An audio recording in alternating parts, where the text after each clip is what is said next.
Hello there. Is that a LAAT gunship I see? As Padme famously said, look! Guys, welcome to Blitz Transmissions. Hello there. I'm Tommy, and welcome to a very special live stream. This is our little victory LAAT, if you will. Woo, I'm joined with me today with Wilbon. Thank you for having me, Tommy, once again. Yeah. Hell yeah. We put a lot of work into this LAAT campaign. I actually partially can't believe it actually funded, looking back.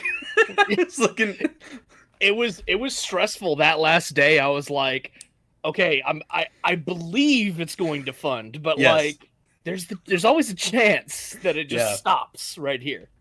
Yeah, dude. But thankfully we got it done.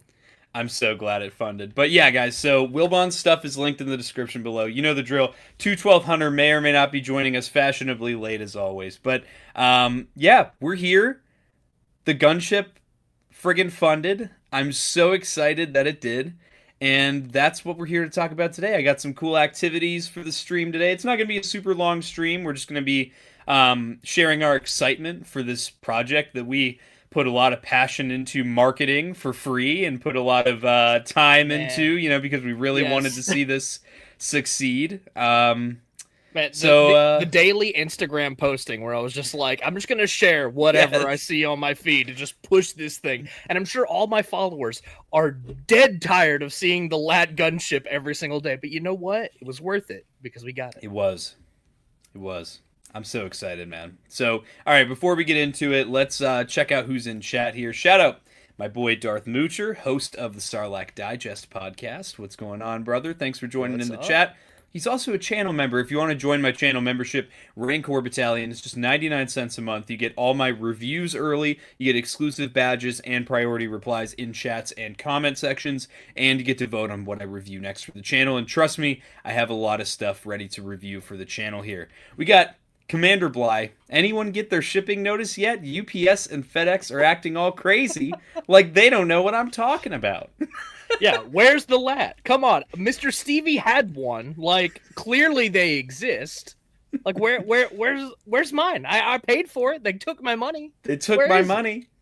Yeah, he was doing this all last night on SWTVC. He was sending super chat after super chat. Guys, where's my shipping notification? I'm like, get this guy out of here. Shout out Commander Bly for not only being a channel member, but also a member of the Patreon. If you want to become an ARC Trooper, get all my content early, get exclusive Discord channel access, and you also get monthly giveaways that you get to vote on out of a pool of items, what the prize will be every month. You can check that out for $4.99 a month. Link to my Patreon and the channel membership in the description below. Let's keep rolling through these. Sir Eric Brown looking dapper as ever. Looking forward to watching this once my kids are in bed. Yeah, put those kids to bed. Get the stream on. My boy, Hal Runner Base, who, unironically, his gunship did not charge yet. I told bro he needs to contact Hasbro Consumer Care, because that's not good.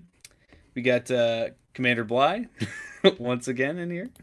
Obi Dad, what's going on? Hey, everyone, now just another year to wait for my LAAT. Gives me time to put my cantina together. Hell yeah, dude. That's very excited for you. I've been seeing everybody putting their cantinas together. I can't wait to get mine. I'm going to clear out the shelf directly behind me, and like all that stuff is going to go over here on the new one. Yes. And then all my 3 3/4 stuff is going to go over there. Hell yeah. Can't wait for that. Awesome. And we got Fingerball, and this is the man himself, Wilbon. Broke my mewing streak to be here. That's right. We got my boy Joseph Bailey. Hello, Star Wars peeps. Y'all smell that? Ah, victory. Ah, victory. We got Uncus Figus, Fig Fury. Is this where we talk about the Riva Black Series lightsaber HasLab? You come to the right place, brother. You've come to the right place. Oh, yeah. I can't wait to get that. Where's my shipping notification for my Riva lightsaber? Tops 375, about to go bankrupt with how many clones I'm going to buy for these gunships. Remind me when, Tops, if you're still in the chat, remind me when we go through the highlights of the campaign. I really want to check out the post that you made with that size comparison chart. That was a really cool post, and that was a big deal for me. Riley Bob, hey yo, hashtag got the gunship, hashtag LAAT is backed. We are good to go. Woo! Syrian dough drill. We're all in the long LAAT weight club now. Yes, we are. Yep. I did see though it's going to ship September 2026 is the definitive thing on Hasbro Pulse right now. So just a year, not a year and a half like some of these HasLabs. Yeah.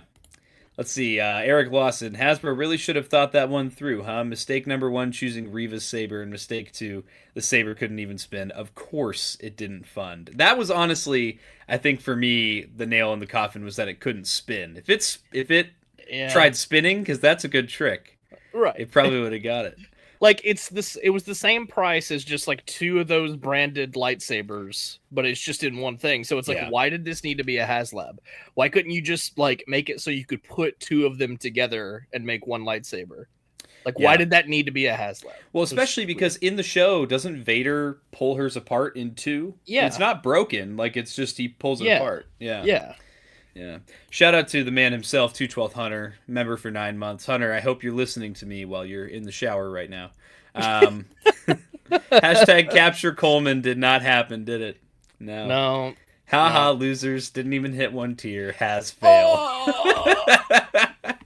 No, I think when they even revealed the tiers, I was like, I don't give a shit about any of these tiers. I just want the gunship. Yeah, so that's part of. So if you guys saw, the title of this is Debrief and Discussion. So I kind of want to get into later on in the stream, kind of like I know because Wilbon and I have had our criticisms of the LAAT, the offering itself. One of them being the tiers, which I thought were very lackluster for this particular. You can support and back a project, but also be critical?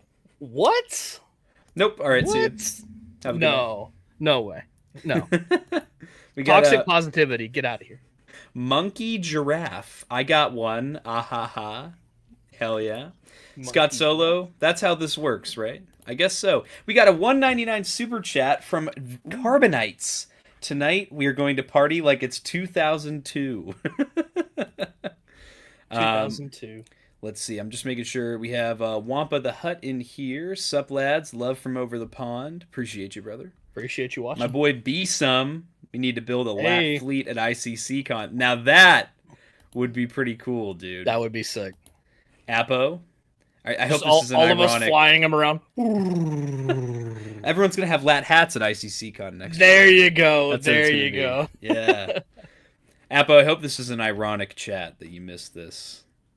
Bro, did you set your alarm? Forget to set your alarm to back it at like 12:01. Crazy. But we've also got JWC in here. Massive W for Star Wars collectors. Wifey's gonna be pissed. And then we have Six Society as well. What's going on? I think that about covers everybody in chat right now. I'm just excited because this little man right here, this little TVC Commander Blitz, he is going to have a lot of clone troopers alongside him in my 7 Republic gunships. And 7! He's gonna be. I think I'm gonna buy this many clones for my Republic gunships. This many. I'm so over the moon when this funded. So you know what, Wilbon, I'm gonna give you the floor. We'll just kick things right off, and we'll have Hunter catch up when he jumps in here. But sure. I guess we all know, because if you guys, I'm assuming a lot of you saw the Back the LAAT Marathon. That was the last time you saw us here together, on stream. So I'm going to assume that a lot of people, kind of knew how we felt about the project, how excited we were. So Wilbon, how were we feeling? You kind of got into it already. Day 1, or the last day, day 45, waking up and seeing, it only gained like 100 backers overnight. And we're at like 6,000 something backers that morning. Yeah.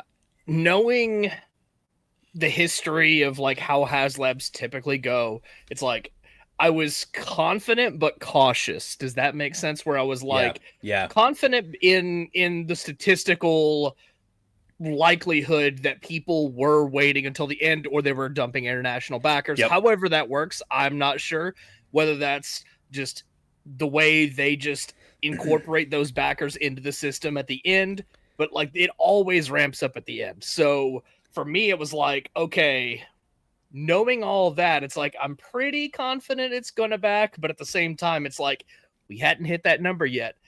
and I was like losing confidence that we would hit any tiers, and of course we did not end up hitting even Coleman Trevor, but they came very close. And part of me was even thinking that like just because it was a like less than 250 off, that maybe they'll just throw that in anyway. I don't know, because I feel like they've done that before with HasLabs, where it's like if it doesn't quite meet the tier or something, they're just like, oh, we'll give it to you anyway, you know. Right. We got Hal Runner coming in. It was 224 backers short of Coleman Trevor. I feel like that's close enough where they should just do it, honestly. It's funny. Give us one Jedi, 244. One Jedi to go with our gunship. But it's funny because Scott Solo, who is one of the co-hosts on Sarlacc Digest, we had been talking in our little group chat for our Toy Chest show the other day, and I said, guys, when we stream, I'm either going to be doing my victory lap or I'm going to be pulling my hair out, biting my nails because it hasn't backed yet. And honestly, guys, I just have to say my biggest enthusiasm comes from the community rallying together and getting this thing funded, because there was so much against this campaign that like obstacles and hurdles that this campaign had to overcome. This campaign was a lot of firsts for the vintage collection and for HasLab in general.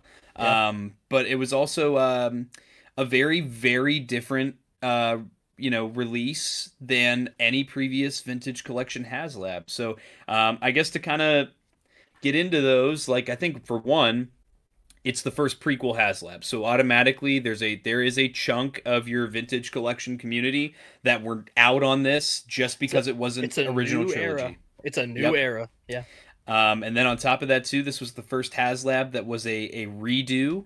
Like an upgrade of an item that's already been released. I don't really count Kenner stuff, as something that's a redo, but I think that this also had the hurdle of a lot of people that, whether you like the gunship or not, they're like, I mean, we saw it. We were talking about it all the campaign. I already own a gunship, so I'm passing. And then on top of that, you had people complaining about the price, which I think that I accurately explained in my why you should back the Republic gunship video, where I thought your breakdown calculator. I thought your breakdown was excellent. I mean, everybody who's bought anything in the last 5 years knows that our dollars do not go as far as they used to. Right. So I feel like you did an excellent job of conveying why it's at this price point versus probably what it would be at 5 years ago. Mm-hmm. Yeah, that's at no way was I ever trying to say that like $450 is a lot of money. It really is. And so no way was I trying to say that it's not a lot of money or that it's, just chump change. And honestly, just explaining the inflation of it, you kind of understand where Hasbro got this number on this gunship, because I know that was a concern for a lot of people was, are they just price gouging this, because they know there's hype behind, clone troopers and cloners and prequel fans and things like that. So I was really glad that, when I punched in the numbers, I was like, okay, I can actually see where they got to this number here. And the other thing that this thing had going against it too was, in my opinion, that the tiers were kind of lackluster, if I'm being honest. Would I have liked them? Yes, but at the same time, they were not essential to me for this release. I'm thankful that they weren't characters or like features for the gunship that I would sorely miss. Now, like, if you're somebody that loves Sacy-10 or Aegon Kolar, I do feel bad, because like you deserve to get those characters, and hopefully it was the card backs that are exclusive to this HasLab and not the actual characters themselves. So hopefully down the line, eventually at some point, everybody can get their hands on those characters. Yeah, that's kind of what I'm hoping for as well. And I think that's what I've heard from the Hasbro team, is that it's the card backs are exclusive. It is not the figures themselves that are exclusive. That said, I feel like there was one other thing that this campaign had going against it, and it was, in my opinion, this is part of my debrief on this one, I was not a fan of the lack of marketing on this HasLab. I feel like for the Cantina and the Ghost, we kind of knew like months in advance, like, hey, there's a HasLab coming. This is probably going to be what it is. Whereas with this, it just got dropped on us at San Diego Comic-Con. And that's another thing that this had going against it. So honestly, the more that I'm stacking up here, it really is like a miracle that this thing funded at all, because you also had the G.I. Joe HasLab that was going on for the first 2 weeks of this HasLab. So, I mean, Wilbon, I know you and I have talked pretty extensively about the lack of marketing and the G.I. Joe thing. I kind of want to hear your thoughts on that stuff for everyone else to hear. For the love of God, please stop running 2 HasLab campaigns at the same time, or even in the same, like, to have overlap at all. Please stop doing that, because all that does is it cannibalizes the other one. So, like, you had a slow, campaign for the Snowcat, which there may have been external factors with that as well. I mean, people just don't have as much, spending money on luxury items. But then, you announced the LAAT, and so, I mean, I guess there were some people that had to look at both, and they were like, well, I'm a G.I. Joe collector and Star Wars, but I like Joe more right now. So they probably backed the Snowcat with knowledge that they probably weren't going to back the LAAT as a result. So it's like, if you had a little bit more time between each one, like even if it's just 1 month, that gives people time to get their savings back up after just backing something. Then they might feel comfortable about backing another HasLab at that point. So just gives people some space, give people some time.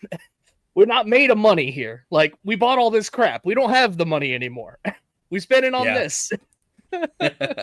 Hey, here he is, guys. Everybody, he's fashionably late. I'm watching him giggling in the chat in the deck right now. We have the Cheese Prince, 212 Hunter. Hey, yo, HasLab no tears? Yeah, right. I just took a shower in hater tears. That's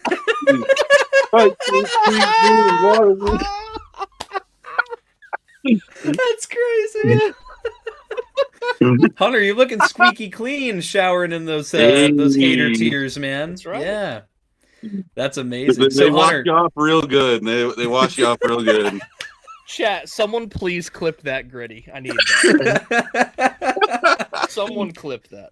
I really have to say I have enough hater tears. Hunter's sipping on them in the mug right now. I just shipped him some hater tears to sip on tonight. But I have enough to last me until the LAAT gets here, So Hunter, the sour unks and the sour nephews. Uh-oh, did we lose him? He's frozen. No. He's cheesing. I think we lost him. Did we lose him? I think that his internet couldn't handle the Gritty that he just hit on us all just now. He just dropped it on us and it just fell apart. Oh, he's back. He's back. He's here. All right, Hunter. How are we feeling about the HasLab Republic Gunship funding? Dude, I won't lie. This is like the happiest I've been for something in a long time. That's I was on the phone. We were on the phone earlier today, and I was like, looking at all the figgies I want to put in mine, and I sent a huge list of pictures of stuff that I'm going to be putting with mine. And dude, I watched the second Battle of Geonosis arc today, Clone Wars, and I was like writing a list. I'm like, all right, in the animated Clone Wars line, they got this, they got 41st Elite, 501st, 212. I'm like, oh my gosh, I'm jotting stuff down, and dude, I'm so pumped. I'm glad with that I don't even have to wait. I can just like pick it up. Yeah. That's what I'm excited about too. And I'm excited to see what's coming for Battle of Geonosis, because I have a feeling there's going to be some cool Clone Wars releases to coincide with that. I did want to. I'm trying to keep up with chat. There's a lot of people chatting really quickly, so forgive me, guys. I am reading everything. But we're having our own conversation here, so I'm just trying to make sure I keep things relevant to what we're talking about. Hunter. Yes. LAAT is funded. We were talking about, we're kind of like debriefing on this as we do our victory LAAT right now, what were your, we're talking about how the odds were really stacked against the LAAT, with it being the first prequel HasLab, the first big redo for a HasLab. It was, you had your original trilogy people that were out immediately. You had a lot of people that already have an older Republic Gunship toy that didn't see the value in this one. That's another chunk of people gone. You had the issue of the Snowcat going on at the same time, a lack of marketing. How do you feel, despite all of that, the Republic Gunship funding with almost 10,000 backers? Well, I've heard people say, even though, like, since it barely funded, well, it didn't barely fund, but it didn't hit tiers. I've heard people say that this is a bad message towards Hasbro, that, we don't want this stuff, but I think it's quite the opposite. Mm-hmm. I think the bar was set really high, and we hit it. We didn't go way beyond it, but I think that it sent a message that we do want this kind of stuff in TVC. Like, it's keeping the HasLab dream alive for TVC, and then also pushing prequel stuff. I think there's a bright future for stuff that we would really want. Agreed. I mean, I can only hope that we get something like an ATTE next. If that happens, that would be crazy. That would be nuts. I'd lose my little mind. I just want to give a couple shout outs in the chat here. Joseph Bailey, thanks for joining the channel membership and becoming a member of Rancor Battalion. Also shout out to Comrade Bobcat for being a member for 5 months, and Commander Bly being a member for 8 months here. There's a lot of chats I want to catch up on here, because as we sit here and we're debriefing, a lot of conversation is going on. So here's one that I did want to pull up here, from this guy here. He says, I had never seen your channel till recently. When a Black Series collector was backing a TVC HasLab, it was on. And that's something that I've really been enjoying about this campaign. That's honestly a huge highlight for me, is how, honestly, the TVC community has welcomed me, a historically Black Series focused channel, in with open arms. I mean, I really have to say, I had a very different perspective of the TVC community before this HasLab campaign. I kind of stayed out on the outskirts of the line, the community, because those that very loud minority of very rude people, and the comment sections everywhere, mostly original trilogy purists, they were really not welcoming from the outside looking in. And so thankfully I kind of found myself in with the right crowd in the TVC community through the LAAT, and I'm very thankful for that. 3 3/4 is the legacy scale, as Bly puts it in the chat. Your first love. But I feel like the right way is to just collect Star Wars. Don't just limit yourself to one scale, one toy line, because ultimately there's going to be cool stuff released for everything. So just collect all the cool stuff. Collect Star Wars. Don't just collect Black Series. Don't just collect Vintage Collection. Just collect Star Wars. Exactly. Yeah. We got Tops 375. Although we had a lot of negativity around this campaign, we also had some of the best community unification too. And that, honestly, that's my biggest takeaway from this HasLab, is showing that we, as the ones who wanted to support this campaign, especially, that was kind of what sent me into the trajectory of wanting to make videos and do live streams, was I was just seeing so much negative reception to this. And I'm like, dude, this is the coolest thing I've ever seen for Vintage Collection. So I had to get my thoughts out there, and it, caught like wildfire. And then, the three of us did the Back the Lap marathon, and that caught on really well. Especially getting the attention of Steve Evans over at Hasbro. That was cool seeing him share the stream publicly on Instagram.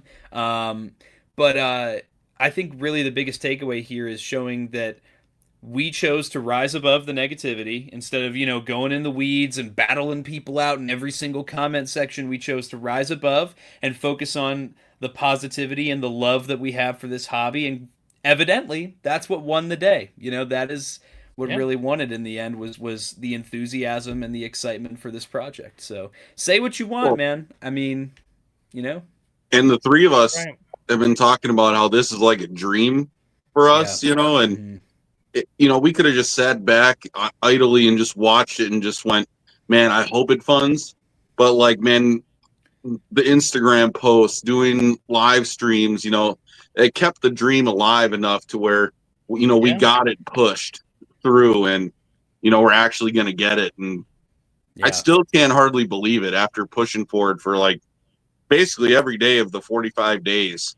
Yeah, it feels like. So Tommy's been out here grinding on these streams, on social media, man. You put in some work. Your dad with the LAAT hat. There it is. LAAT HAAT, the LAAT hat. Honestly, that was another thing was, I guess we'll start talking about the highlights of the stream or the campaign, but what really got me was I felt like I was sitting there, I was refreshing because I had my Instagram post on my phone ready to go up I'd already made the graphic that it was like funded and everything, and I'm sitting there and my fiance's over my shoulder, I got the dog, in my lap, and we're refreshing every 2 minutes, and I'm like, oh, it's gonna hit 8K. I felt like it's like a presidential election and you're watching the votes come in on Google. Watching the results come in. Yeah.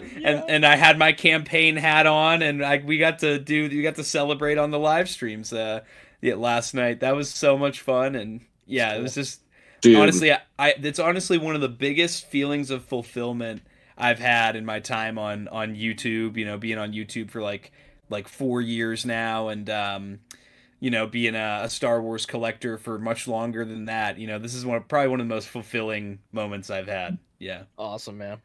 And you've really wrapped yourself in the gunship as a part of your channel's identity now. You're forever associated with this HasLab campaign forever. So when this thing ships, I can't wait to see what you do with those 7 gunships, bro. I can't wait. I'm gonna get some nice pictures with them, and it's gonna be a lot of fun. Yeah. Dude, you talking about the campaign feeling like a political race or something. I know everybody out there was wishing that there was a group of mail-in backers that came in last night to get Coleman Trevor through. Where were those ballot dumps at 12 o'clock at night, man? Yeah. Oh my God.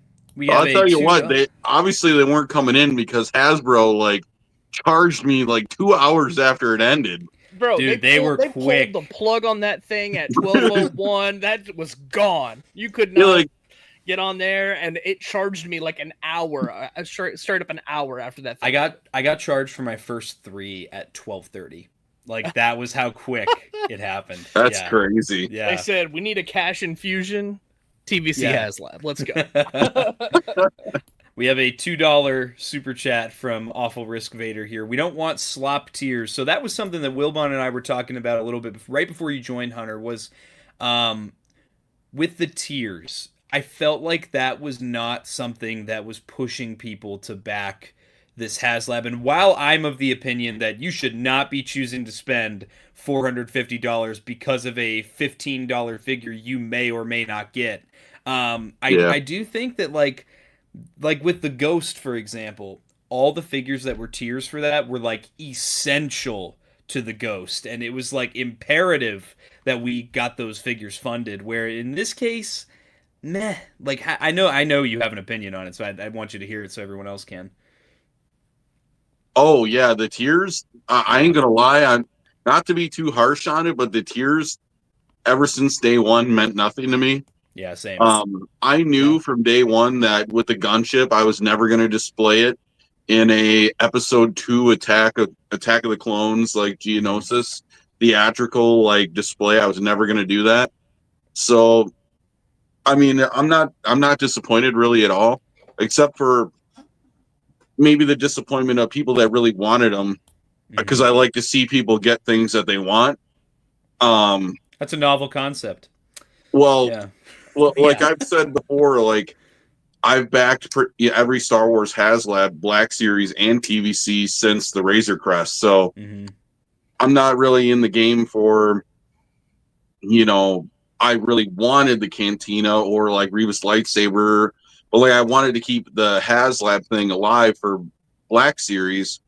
So I still bought them anyways. And, I figured I could sell them later or whatever, because I think these big dream projects are something that are really cool that, people who otherwise wouldn't think that they could get something like this can still get it.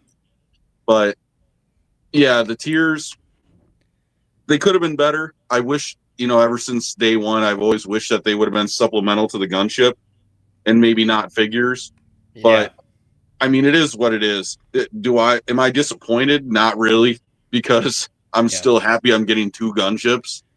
Yep. I mean, the ship itself to me is well worth the price, and I know that's a huge debate, a huge topic of discussion, but I still think the ship itself carries enough weight without the tiers. Yeah, as it should. Honestly. Yeah.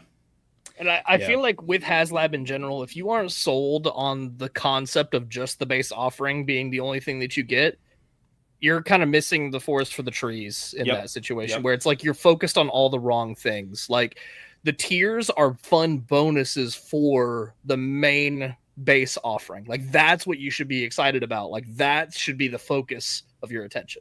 Right. So that's what I've always thought. Yeah, I agree with you though. I think it's very easy to get lost in the weeds on the things that really don't matter in the grand scheme of things.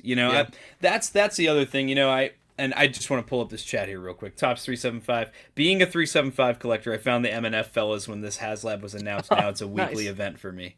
So that's cool to hear. Appreciate you, man. Yeah, Hasbro shills confirmed. Hey, I mean, I'm not beating the allegations. Confirmed. After how much effort I put into getting this thing funded, I am not beating Dude, the allegations. You are not escaping that one now. You are so cooked. You are a shill through and through, bro. And we got a new channel member, Michael Galupo, and he is an existing member of the ARC Trooper tier of the Patreon as well. So, Michael, thanks for being a part of both. I really appreciate all your support, man. Met him at ICCCon this year. Bro is a figure ball member as well. Shout out Michael G. Hell awesome guy. Yeah. But yeah, no, I've heard all kinds of stuff like people saying that they're not backing the gunship because it didn't come with blast effects, or they're saying they're not backing the gunship because it didn't come with 10 extra clone troopers. With HasLabs, you either see the value in the base offering or you don't. And you have to be fully prepared for, in my opinion, you have to be fully prepared for, backing it and expecting none of the tiers will fund. And that's what happened here. And I have zero regrets about having my gunships and knowing that I'm getting no Jedi with them. It means nothing to me because that's, honestly, it wasn't even how I was going to display mine anyway. I was going to have a big battle going on. Yes. I fully just anticipated filling mine with a bunch of clone troopers, and if I want Jedi, like they exist in 3 3/4, like going back years and years and years. Like there's no shortage of Jedi. So. Yeah. We have another new channel member here, Riley Bob. Thanks for joining the channel membership, becoming a member of the Rancor Battalion. Really appreciate you. I like Hal Runner's idea. We'll have the reject 4-pack here. Arleal, Coleman, Egan, and Stacey Tin. The failed one from the Cantina and the failed 3 from... Yeah. I love that. So, I kind of want to get into, keeping... Well, and Scott, you bring up a great point. I agree. Blast effects would have been awesome. I also would have liked... That would have been a good tier. This is a little bit of an unpopular one. Not because it's a bad idea, but because a lot of people don't think about it. The floodlights from Umbara, when they're like in place of the bubble turrets. I would have loved to see the big floodlights. Now, when the LAAT went to Red 5 Collectibles in the Boston area... Our buddy Tyler over at SWTVC got to go to that event, and he asked Chris Reif of the Star Wars team when he was there, "Hey Chris, is there any chance we could get like a build-up pack or something for the gunship later on?" And Chris said yes, that is a possibility that we could get like a build-up pack with things that we want, like maybe some more nose art panels, or maybe some blast effects, or some floodlights, or just like a supplemental purchase, kind of honestly like they did with Sabine and Chopper.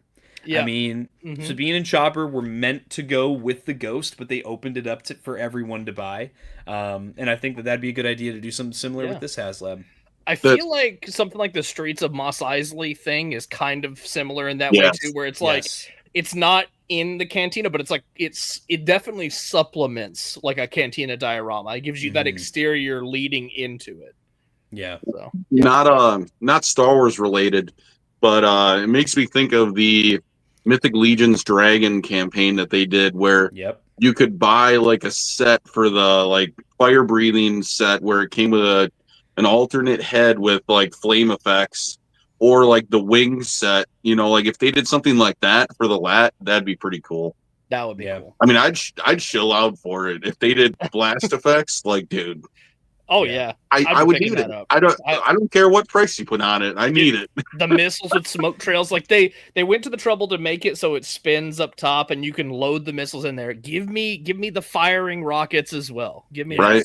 Yeah, that'd be sick. I'd love to have that. That's my big one. Honestly, the green beams on the bubble turrets and the smoke trails on the cannons. That's what I'd want. Yeah. Well, it's like when you see what they did with like the G.I. Joe HasLabs, or like you see even just on a Star Wars scale, you look at the fire effects on the SDCC like Black Series set. Mm-hmm. You know that they can do stuff like that. So yeah.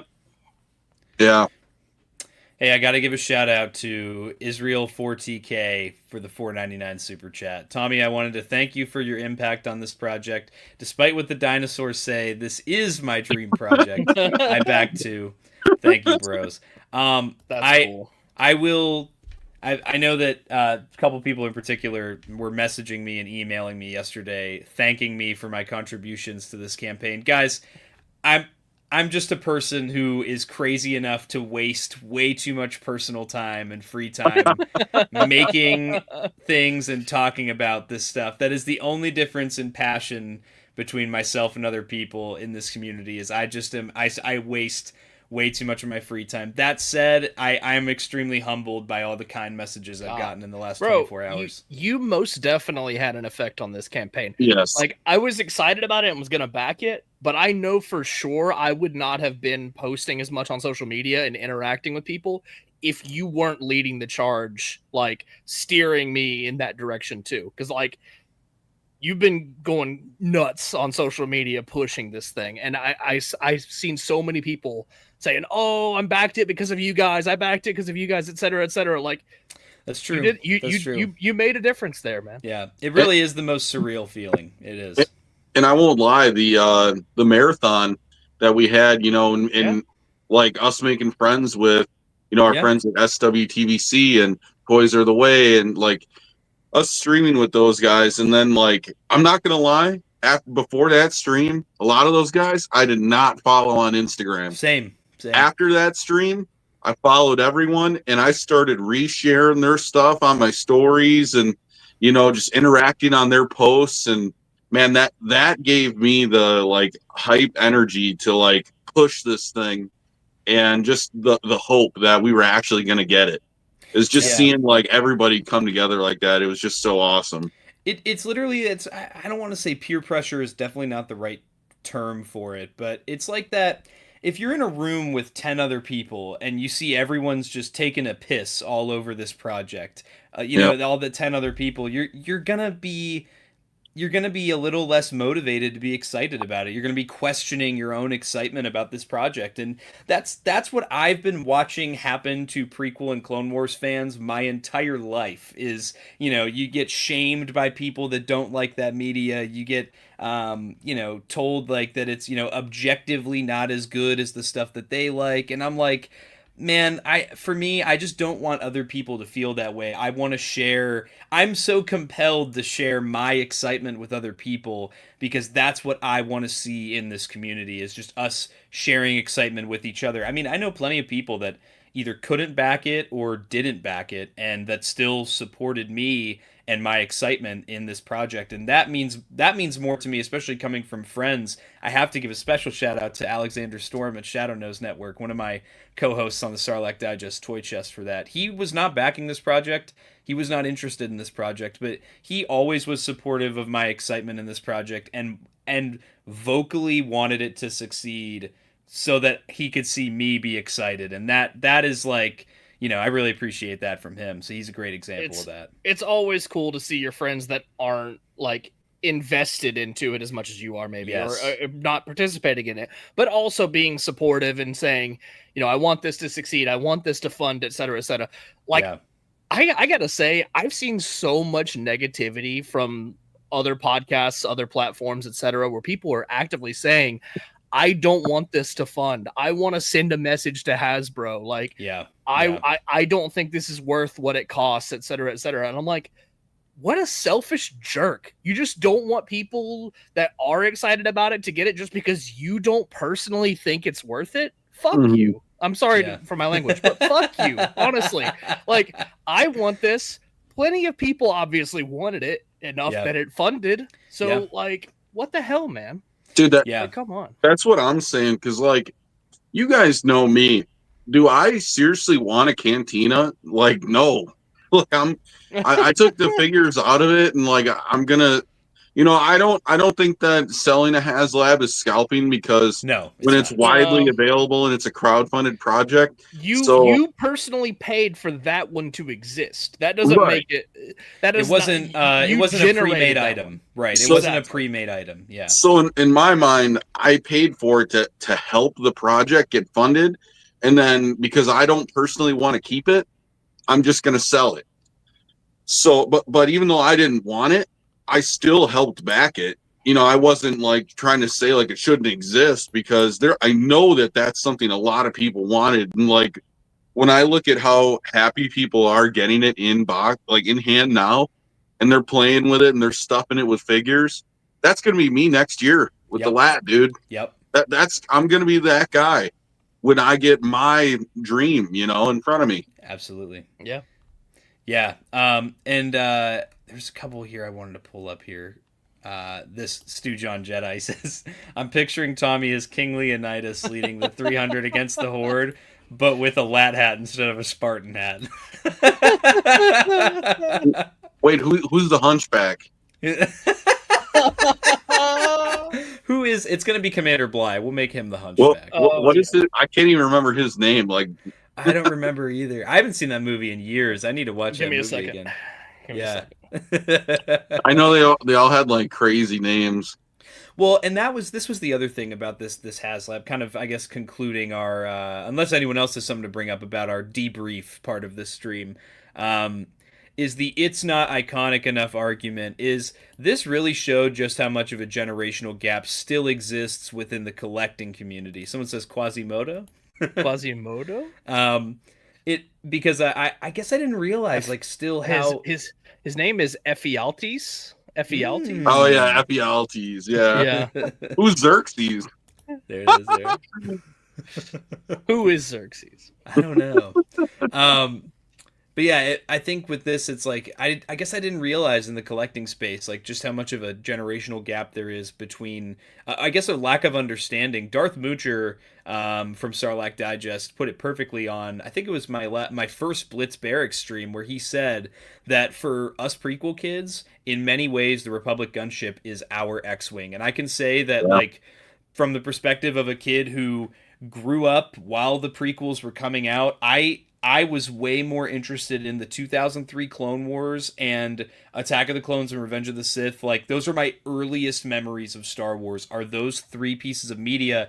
And that's nothing against the original trilogy or against Phantom Menace. It's just that I was so drawn specifically to the Clone Troopers and specifically to the Republic Gunship, and I've talked to hundreds of other Star Wars fans in our same age range that feel the exact same way. And especially if you had a Republic Gunship toy as a kid, that even amplified it even more. And I had the one that's painted green for my LAAT hat here. That is one of the ones that I had as a kid, the 2005 release, and that was the center of my play. I've said it time and time again on this channel that's been the center of my play, and because of that, yes, I can absolutely attest to this is my version. This is my X-wing, this ship, and that's why it meant so much to me. And I think that I guess I didn't realize how much of a lack of understanding there was from collector to collector, like from generation to generation of, because once you phrase it like that, I've had a lot of older collectors be like, oh, well, when you put it that way, I totally get it, like why you're gunning for this so hard,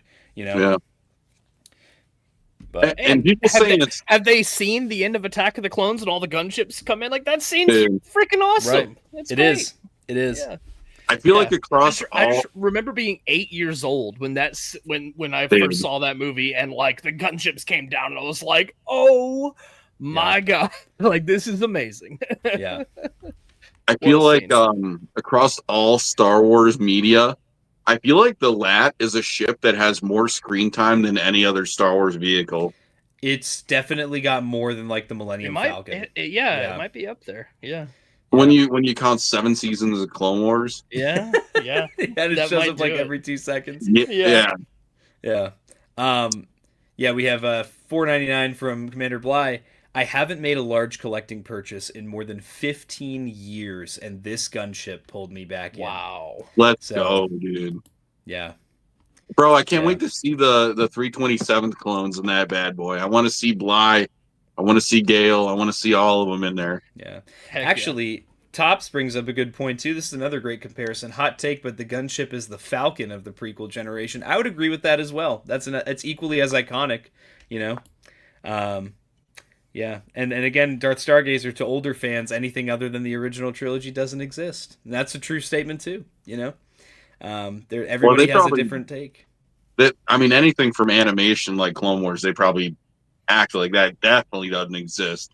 Like a V19 torrent, that doesn't exist. No. Yeah. So here's Collecting Star Wars asks, I get that, but what's the ARC 170 then? So for me, I feel like the ARC 170, it's not as iconic as the gunship, but I think that that's probably like my Y-Wing, you know, like I love the Y-Wing. It's one of my favorite ships in the original trilogy, and I would say the ARC 170, it's like got less screen time, but it's still like super cool to me. It's still there. Yeah. I like the Y-Wing more in Clone Wars though. With all the panels on it.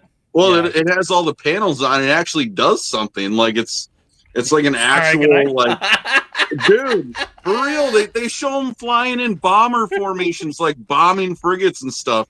They don't do that stuff in the original trilogy. They just they make the first run on the Death Star trench, and then they fail, but they make the first run.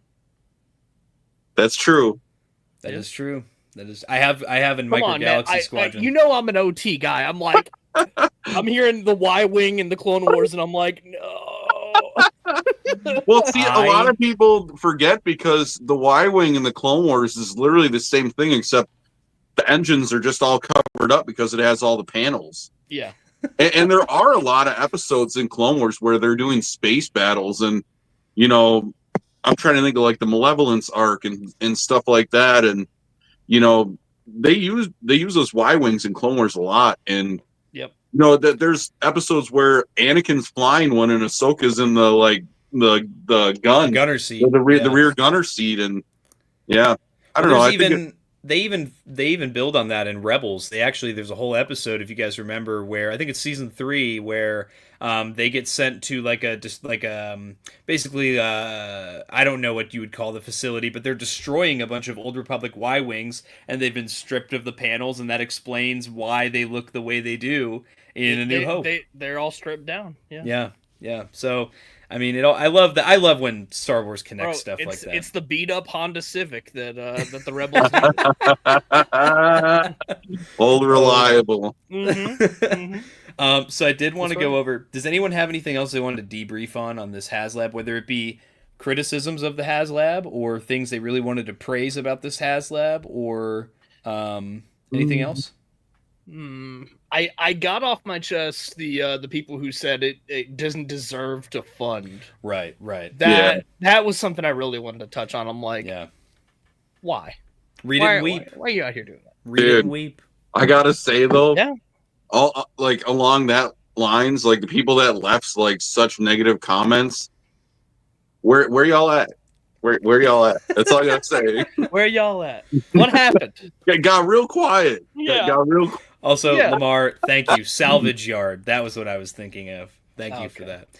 But yes, dude, that is, I honestly, ever since there was the 600 backer push, the big jump in backers from a few days ago, ever since then, I was telling Hunter, I said, where'd everyone go?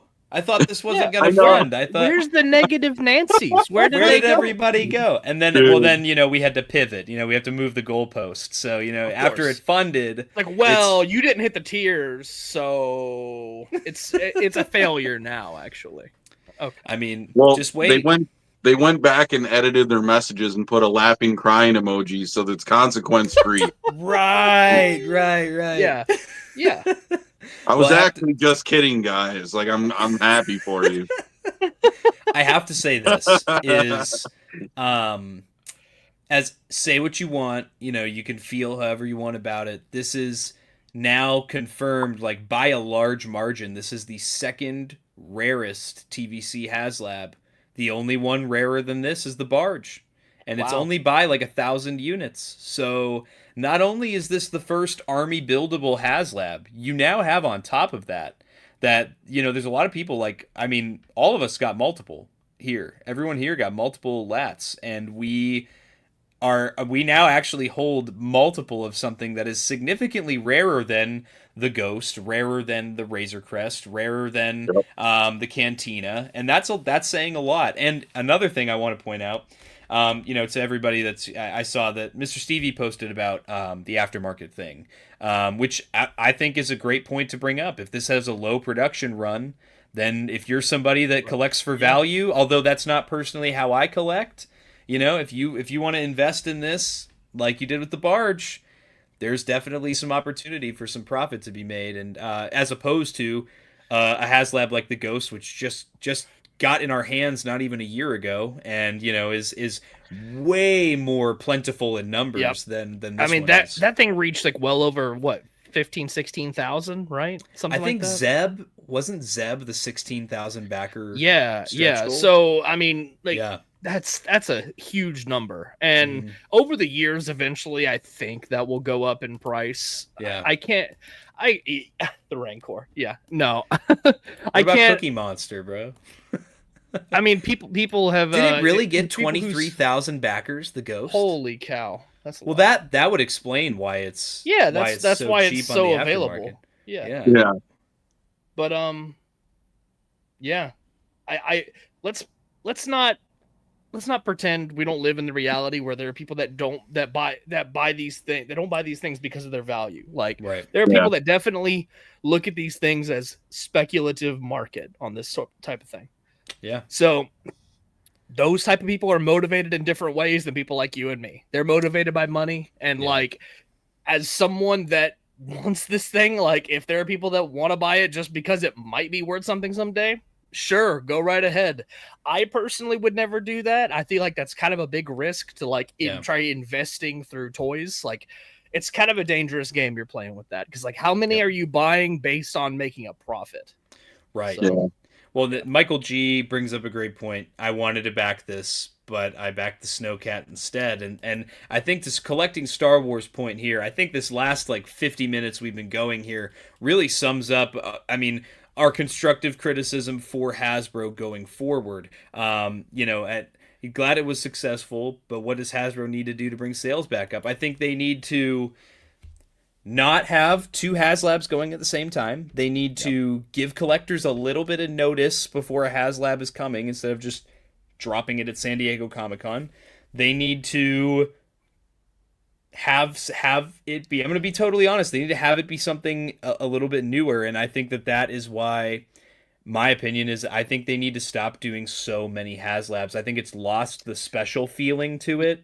Maybe take a year off and do like a big made-to-order item one year, and then a HasLab the following year. Agreed. Because, like, doing them back to back to back, like, we can't even get these HasLabs in before the new campaign starts. Like, that's a problem to me. Like, if I'm still waiting on my last HasLab that I paid for a year and a half ago at this point to show my house, and I'm being asked to throw down another $500 per item on another HasLab again, like, that kind of rubs me the wrong way a little bit, and I would appreciate some more time in between these things. But TVC's undefeated. They're 5 for 5. Didn't that happen with the Cantina as well? Didn't we have the Ghost paid for and we were waiting on it, and then we had to back the Cantina? Yeah, because the Ghost showed up around Christmas time last year, right? Right. Yeah. So at one point in time, for like a couple of months, we backed 2 HasLab projects that neither have made it to us, Yeah, that's a problem. I think in Sarlacc we've been pounding this point home on Sarlacc Digest for the last 45 days. Was Payment plans enabled me to become a Hot Toys collector because I was able to space out those payments and it not be so much hitting my account at once.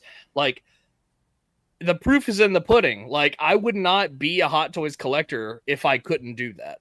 Yep. So why not apply that same logic to the HasLabs? Well, if you can't afford it right now, you shouldn't even be buying it. It's financially irresponsible.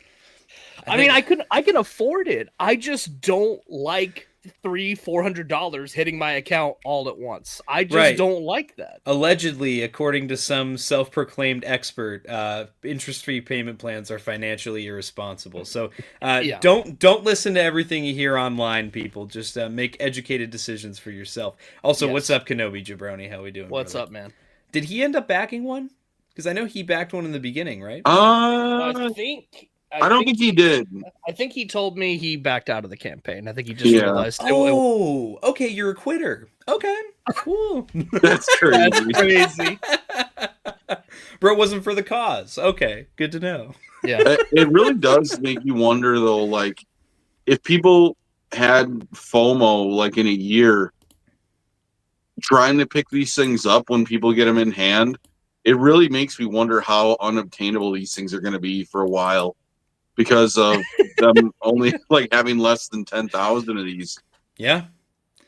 I mean, and that's the thing is, ideally I want to have 9 of these. I want to have one for every single nose art on display. That's awesome, man. That's going to be I mean, honestly, like, and I will be annoyed, but also happy to see if these things are performing well on the aftermarket, because that was another big part of this HasLab that I think a lot of people overlook. Is a lot of people were pushed in the direction of backing this because of how inaccessible previous Republic Gunship releases are currently. I mean, a week before this campaign started, a 2013 TVC Republic Gunship that is by the way, the only existing gunship other than the HasLab that came with ball turrets, sold for $900. Bro, imagine being that guy that paid for that before the campaign. A week before the campaign started. Bro, I'd be turning that around and trying to sell it as soon as I can before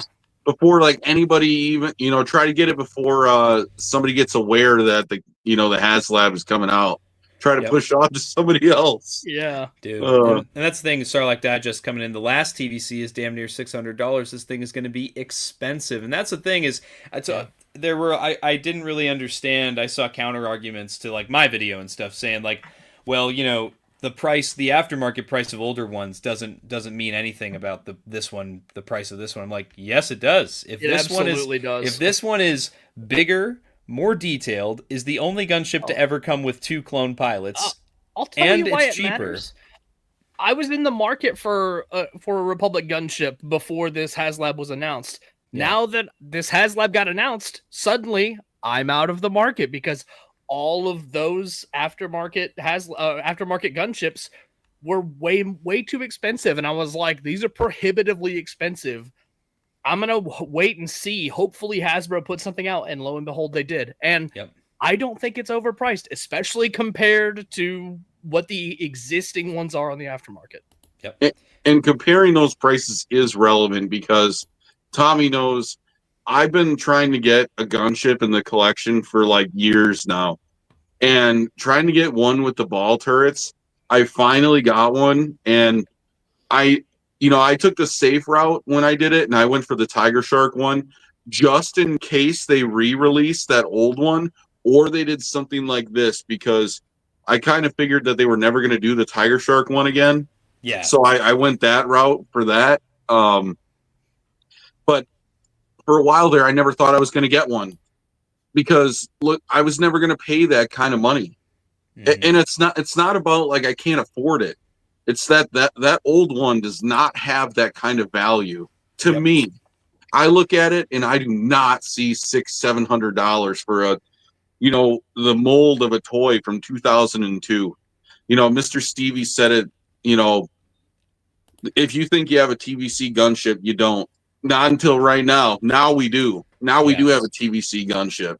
Before that was just a toy that was repainted. It's like lipstick on a pig to make it look like a TVC gunship. Right. Yeah. Well, and that's the other thing is I would sit here and think to myself, like, I mean, if you don't see $450 of value in the HasLab gunship, then how the hell do you expect me to see $600 of value in the 12-year-old gunship? That's Exactly. the disconnect for me. Yeah. Exactly. Yeah, I mean, and we have Eric coming in on the aftermarket gunship prices on some of those are crazy. 2013 TVC version with the ball turrets listings for $1,000. Yeah. Well, and it's like we were reading on Wilbon, your stream last night on MNF. There was that one guy, that one post that said, even though he really didn't care for it, he begrudgingly still bought one to keep in box. That's crazy. Like. I feel like there are people that are just so obsessed with the value of something like that years down the road that when they see something that's going to lessen the value of it, they get so mad. They get so mad that their investment isn't worth what they thought it was going to be. This is why I advise against the speculation market on toys, just in general. The only one where I can be like, okay, I get it, is Lego, because it's like proven time and time again that that Lego holds its value. But like, does these are toys at the end of the day. These Hasbro products are toys, and you should enjoy them for what they are instead of worrying about the financial value of all this stuff. At the end of the day, they're just toys. And again, that I think it took away from, people get so lost in the weeds on that stuff that you lose the excitement that all of us had just for the project itself, because people get so focused on trying to convince others that weren't going to back it anyway to back the gunship. It's like, nah, man. I mean, if you want it, you want it. If you don't, you don't. But I'm going to sit here and I'm going to tell you all how excited I am about this thing. Yeah. But heck yeah. Anybody else have anything they want to add other than the fact that I'm so excited to get this thing in hand and see the detail up close? Bro, I can't wait to fill this thing up with clone troopers and create an awesome setup. Yeah. Can't wait. Yeah. I did want to point out another thing here. Collecting Star Wars said, plus in canon, Tiger Shark gunship doesn't have ball turrets. In the chat, they were having a conversation about, could we see a repaint of this HasLab gunship mold, because the mold has been made. They have something together. So I heard from the SWTVC guys, they got to ask Chris Reif, the lead designer on this thing, could we see that? He said, out of respect for the way HasLab works, probably not, but I will not say 100% no. There's always a chance. I honestly would be in on a repaint of this as a made to order exclusive Pulse release. If you did what Hunter's bringing up right here, I'm gonna have to make him big for this here. Yeah, I was just gonna make the point. Like, I know that the Tiger Shark wasn't, canonically doesn't come with ball turrets. Yeah, but for me, if I'm only going to have, like, in my mind, when I got this, if I'm going to have the one and only, to me, ball turrets are too iconic for the LAAT. I'm like, I'm going to have them. And you guys know me. I got the Tiger Shark Arc 170 right here. Oh, jeez. As I knock some stuff over. Is my dad in the room with you? No, it's still one piece. But you can see in the back there. Yeah, you can't see it very good, but there's a trooper in there that has Tiger Shark markings. And once I got that, because I found out that there's an Elite Arc 170 battle pack, I was like, you know what? I can just make a Tiger Shark crew for my gunship, and I put Tiger Shark clones in the ball turrets. Oh, that's sick. And then I put like Tiger Shark pilots in the pilot seat. So to me, I was like, yeah, it's not like 100%, canon for the Tiger Shark, but I'm like, it's cool enough and it fits it, And for me, in my mind, I was like, if this is going to be my one and only, like if they don't ever do another one, for now, I want to make sure I have the ball turrets, because to me, the ball turrets are too iconic for this ship. Yeah. Awesome. I mean, that's such a cool ship, man. I I think it'd be awesome to get that in HasLab size, and that's honestly the only one that I feel like would sell at all would be Tiger Shark Gunship, you know. And honestly, you wouldn't even need to weather it. You could just, because in the show it's clean the whole time it's in the shows. You just slap the blue paint on it, give it the Rancor face on the front, and then boom, you're done. That's all you need to do. There you go. Well, we're about an hour in, so let's start getting into some of the highlights of the campaign. So I'll start over on my Instagram here. I'm going to be getting all these from Instagram, by the way, guys.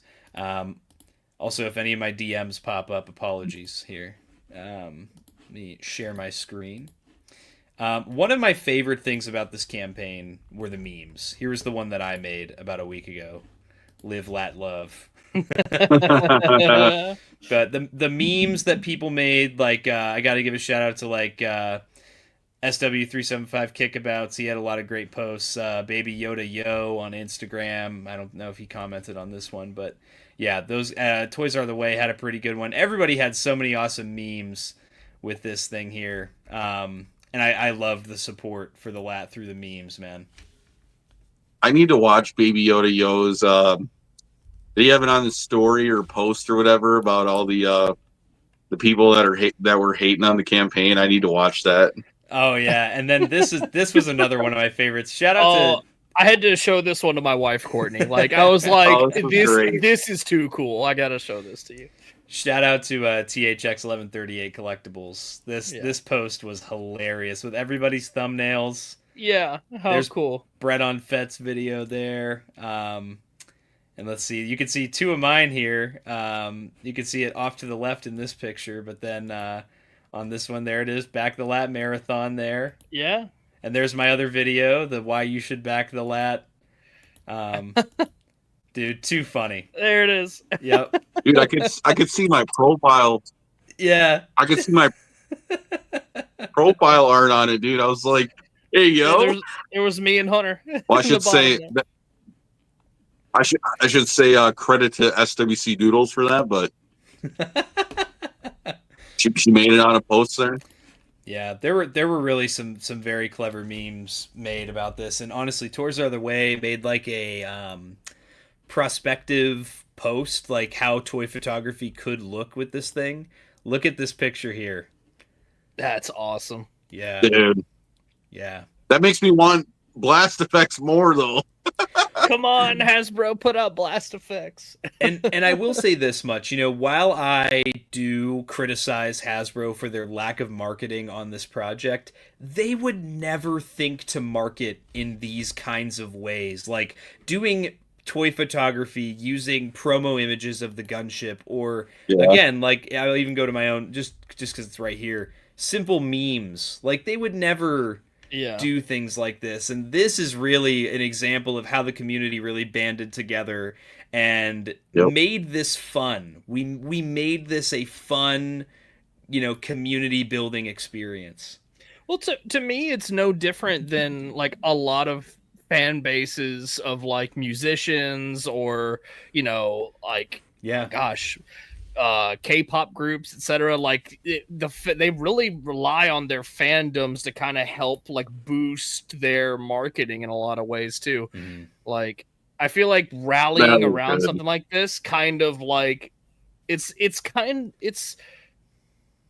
a new kind of way to like encourage people, like subtly encourage people to like do the marketing for them, but in ways they can't do. Like Hasbro can't like do marketing like this, like you said. Like they're just not going to, like, to get this sort of thing approved by Lucasfilm is just like impossible.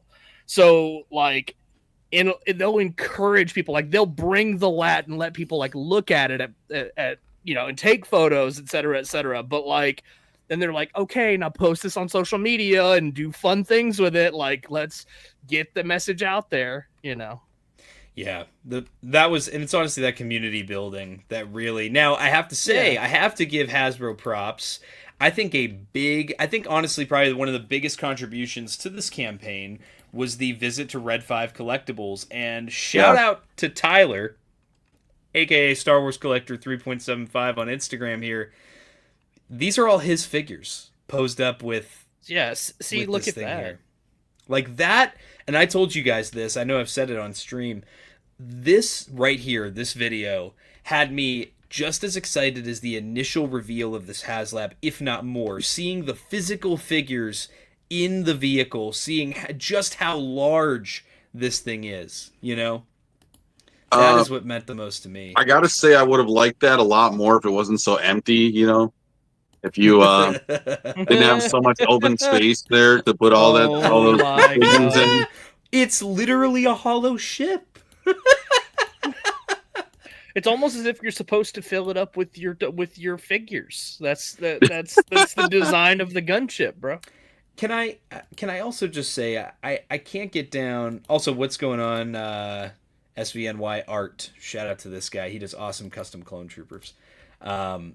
Trip to here at Eric in here. The trip to Red 5. I feel like that's where the turning point in the campaign started. I wish it could have been sooner, though. I agree. By the way, what an awesome looking toy store! Like that place looks awesome. Hal Runner brings up a good point. Shout out Hero Collections. Brandon showed up in our stream on SWTVC last night and said, "Return to Tatooine and Battle of Geonosis. It's all for something, and you will see." So I'm just saying. Okay. Yeah. I agree. Hasbro does need to hire Toys R the Way. He is such a masterful photographer. Yeah.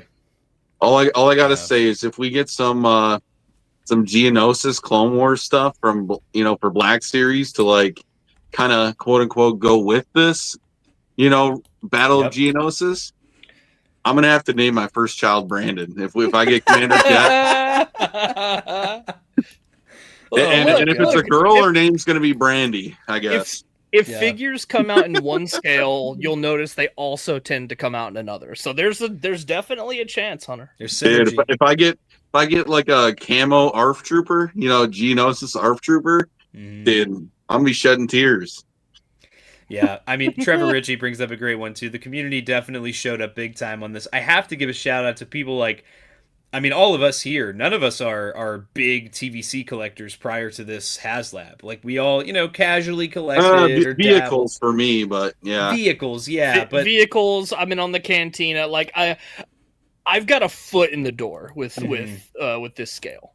Or like our buddy Skywalker Hendricks, him being a Hot Toys collector, he was all over this campaign.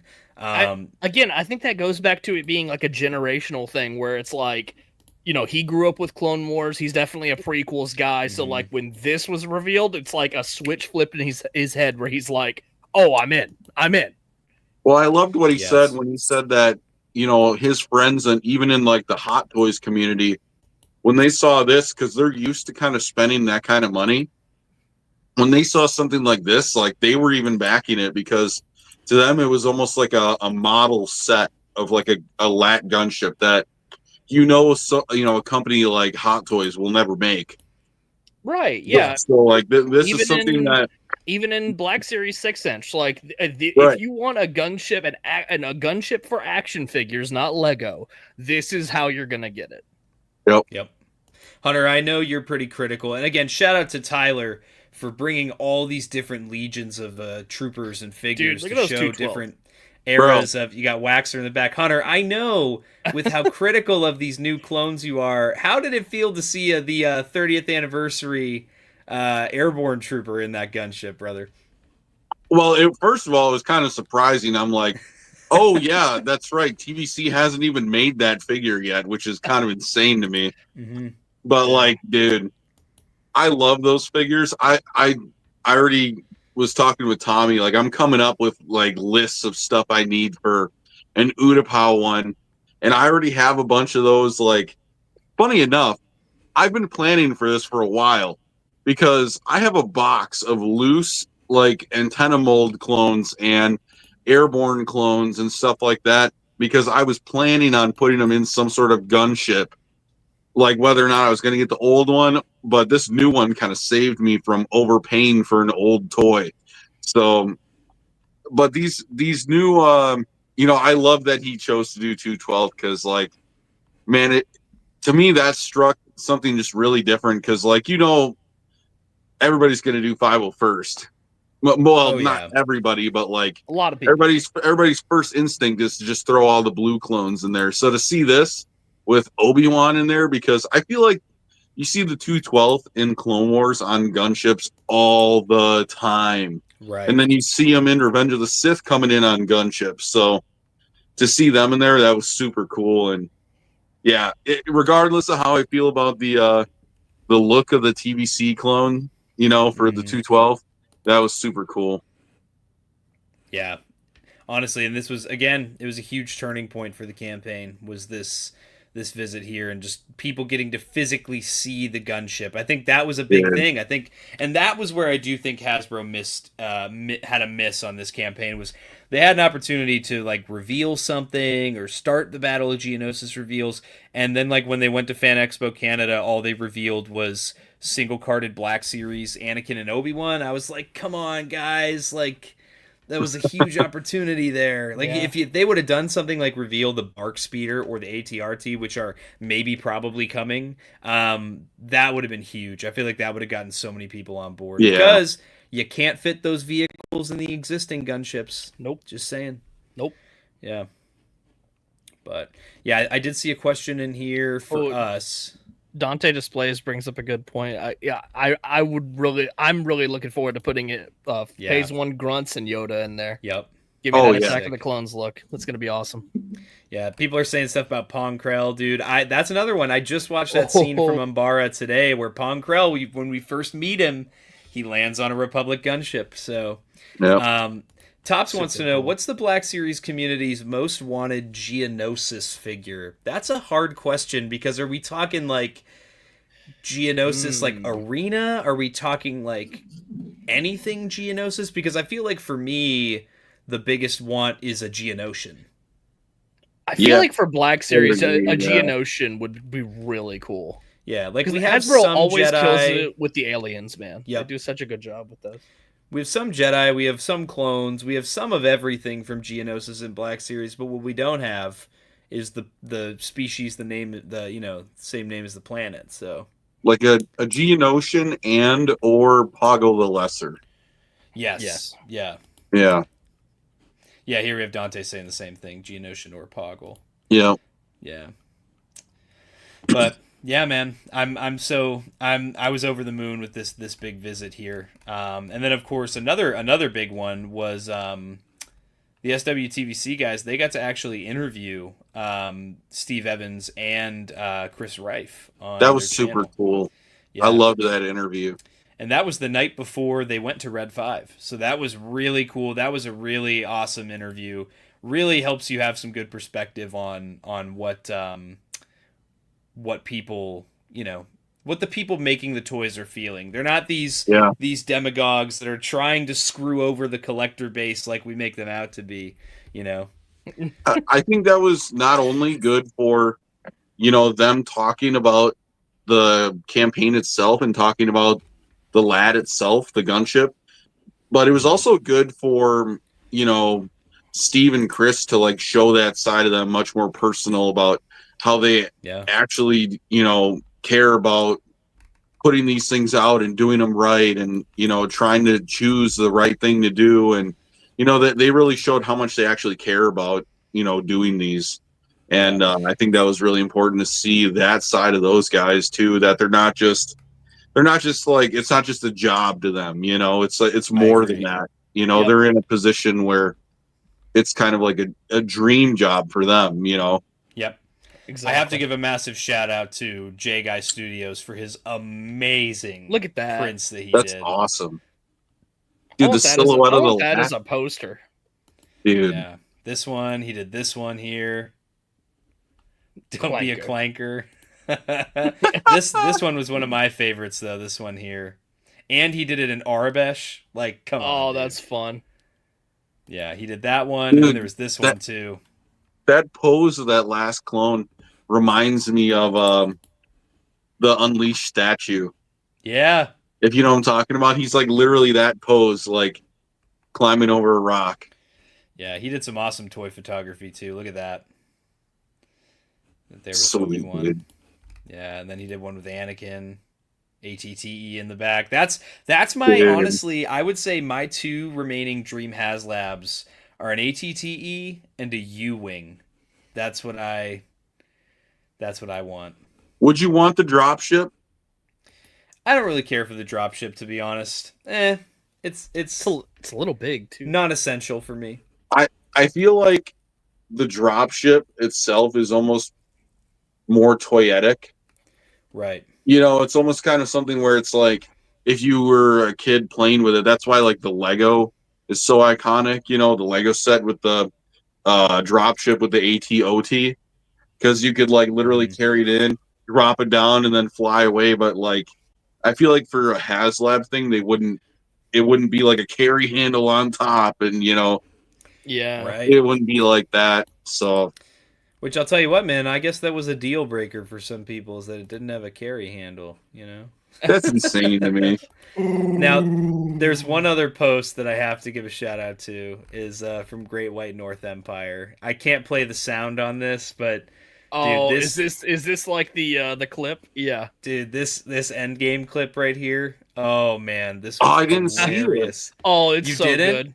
I didn't see this. So it's the LAAT. You know, it needs help on the last day. You got SWTVC, Great White North Empire, and Baby Yoda Yo, right here. And you know they're coming in. They're showing their support for the LAAT.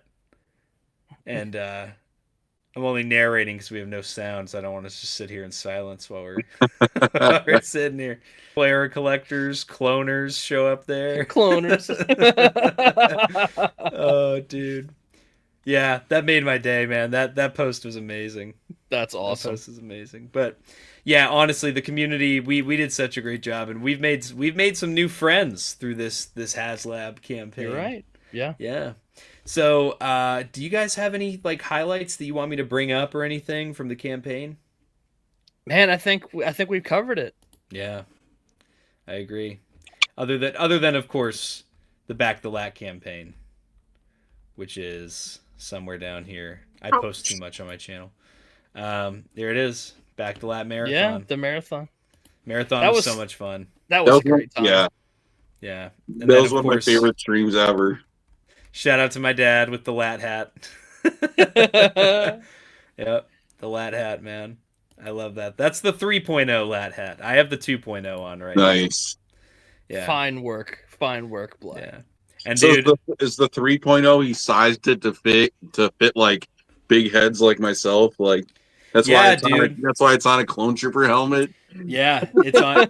That's for you, Hunter. Unironically, that is for you right there, showing it over a clone helmet. Nice. I need that size reference. Yeah. But yeah, and then I loved making this graphic too. Like I was just so excited that this thing was happening. Like, man, I'm so overjoyed that this thing funded. Now here we are. Now we're here on stream, and let's go. Now, I think the last thing I want to talk about on this stream today. Oh, there's Great White North Empire. Glad you guys liked the video, dude. You made my day when I got sent that by I think Tyler sent me that, and I was like, dude, that's too funny. That's fantastic. Stu John says, "Hey man, fat Irish head syndrome is real." You're spitting. I got them German genes. That's what I got. What do genes have to do with your head size? I got nothing.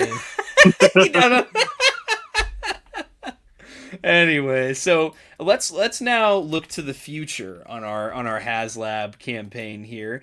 And now that we've got the gunship, Hunter and I did some research today on something here. I was shocked finding additional nose arts today when I was watching that arc in the Clone Wars. So everybody, I will be posting. Hey, what's up, Lo-Fi Titan? Hey, everyone, loving the LAAT hat. Appreciate you joining. And HollowNet1, I don't think I saw you in here. Next year, Rogue One's 10th anniversary. Yeah. Oh, yeah. I would love to see a U-Wing HasLab for next year. But, yeah, so, guys, I put this slideshow together. I'll be posting this slideshow to Instagram after the stream is over tonight. Because, you know, I've had several people asking me in my Discord and such, you know, hey, Tommy, you know, if I want to put this nose art decal on my gunship, who's in this gunship? Who's in that gunship? Specifically about clone troopers, you know, what figures do I need to be looking out for? So I decided to put together a slideshow. Again, thank you to 212 Hunter for being a clone fanatic with me, and helping me get this together. So we have to ask, who is on the gunship here? So we're going to start off, obviously. This will be very educational for me. I know about the Phase 1 clones, and that's about all. That's about all I'm ready for when I'm back. When I back this thing, I was like, I'm gonna fill this up with the Phase 1s and maybe some Jedi, and we'll see where we go from there. But there's a lot of variety here. So cool. I guarantee you this is not a definitive listing. This is just what Hunter and I were able to come up with based on notable moments and, watching some Clone Wars episodes and such. If you're going with the base Republic gunship, then you're probably going for the Attack of the Clones look. So as far as clone troopers that are seen on the gunships on screen, the only one that we ever see on the gunship in Attack of the Clones is the Grunt. Of course, there are officers. Those guys are usually confined to like the scenes with the forward command centers and all that. But the gunships themselves tend to just have these Phase 1s. If you're looking for Phase 1 clones to buy, yes, there is this current one for TVC, this single-carded guy here on the Attack of the Clones card back. I love However, that card.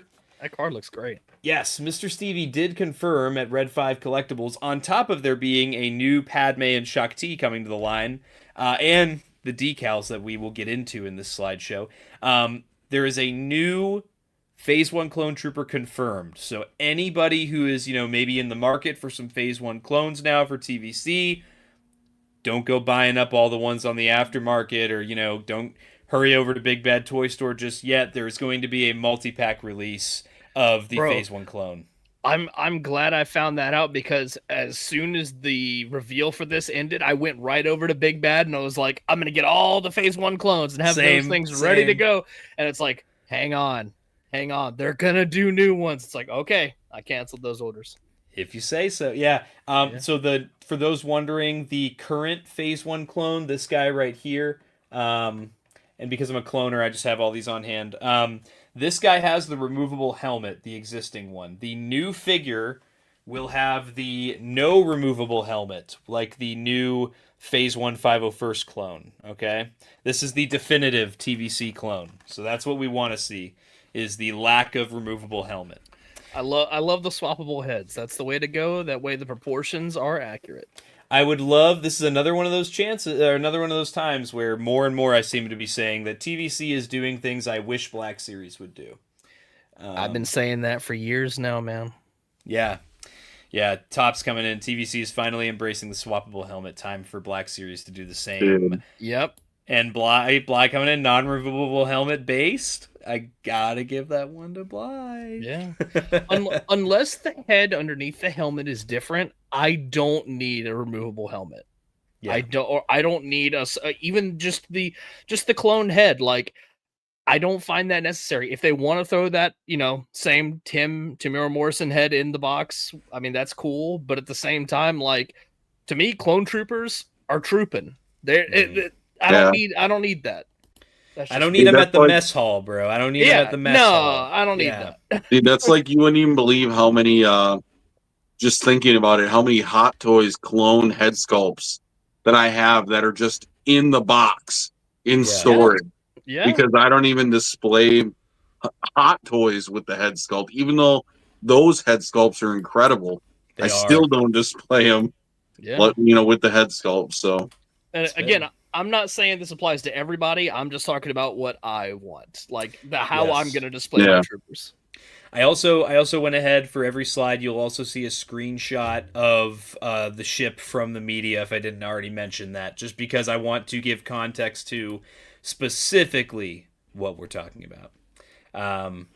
But what came out after Attack of the Clones? Well, a lot of people would say Revenge of the Sith, but in between that, we had the 03 Clone Wars, and contrary to what most believe, people forget that in Volume 1 of the Clone Wars animated show, the Munilus 10 with Captain Fordo and the Blue Arc Troopers, they were not in the Tiger Shark gunship in Volume 1 because that thing got shot down and crashed and burned on the planet of Munilence. So because of that, we have regular gunships here. Here's plenty of them on screen as they're landing from the Acclimator class landing craft there. Here's a picture of all our clones lined up. So Hold on, Tommy. Are those all of your gunships in that screenshot there? Yeah, that's actually why I got so many. I'm trying to rebuild this sequence right here.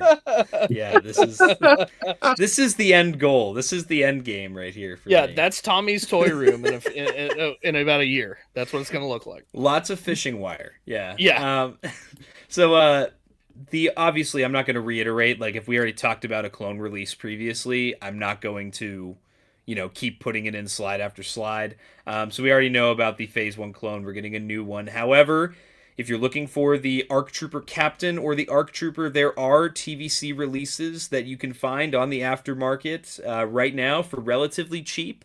So I picked the Captain up at ICC Con, and I picked up the standard blue one in anticipation of this coming out already. Yeah.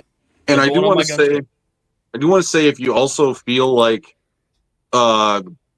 your troopers in this gunship wouldn't be complete without the ATRT driver style helmet for the ARC Trooper, like with the like 4-barrel chest blaster or whatever.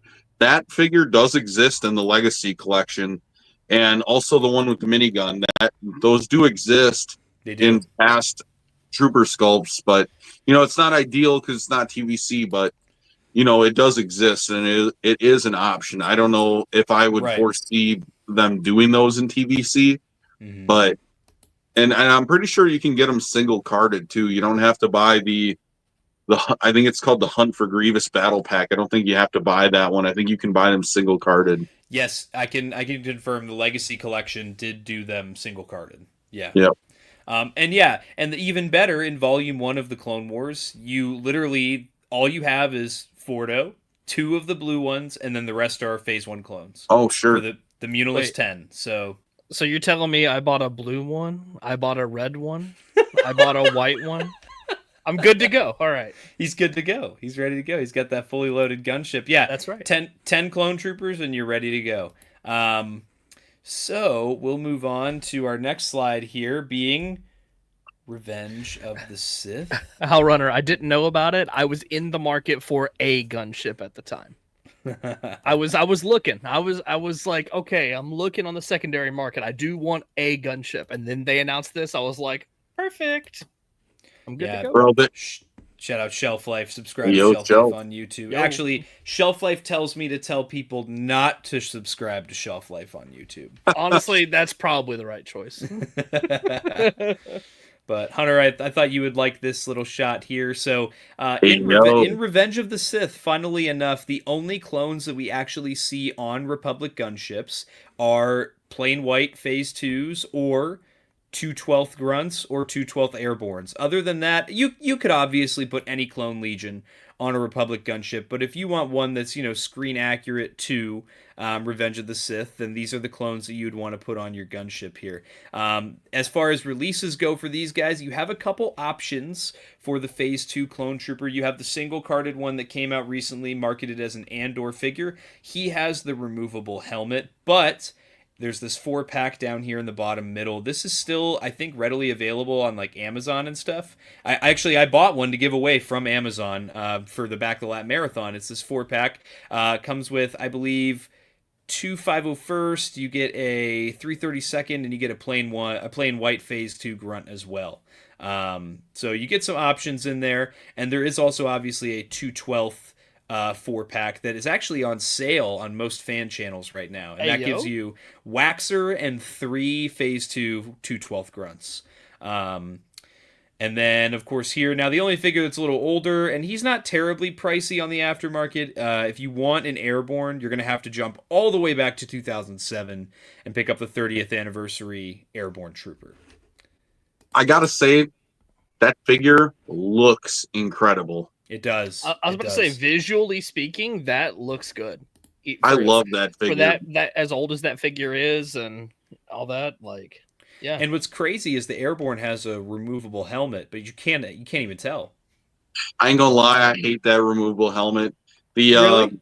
Well, the problem is the satchel strap is like kind of stiff, and what happens is on his neck, it wants to shove up the helmet and off his head all the time. So I'm constantly pushing it down to try and keep it down on his head the way it should be, but it keeps like pushing his helmet off.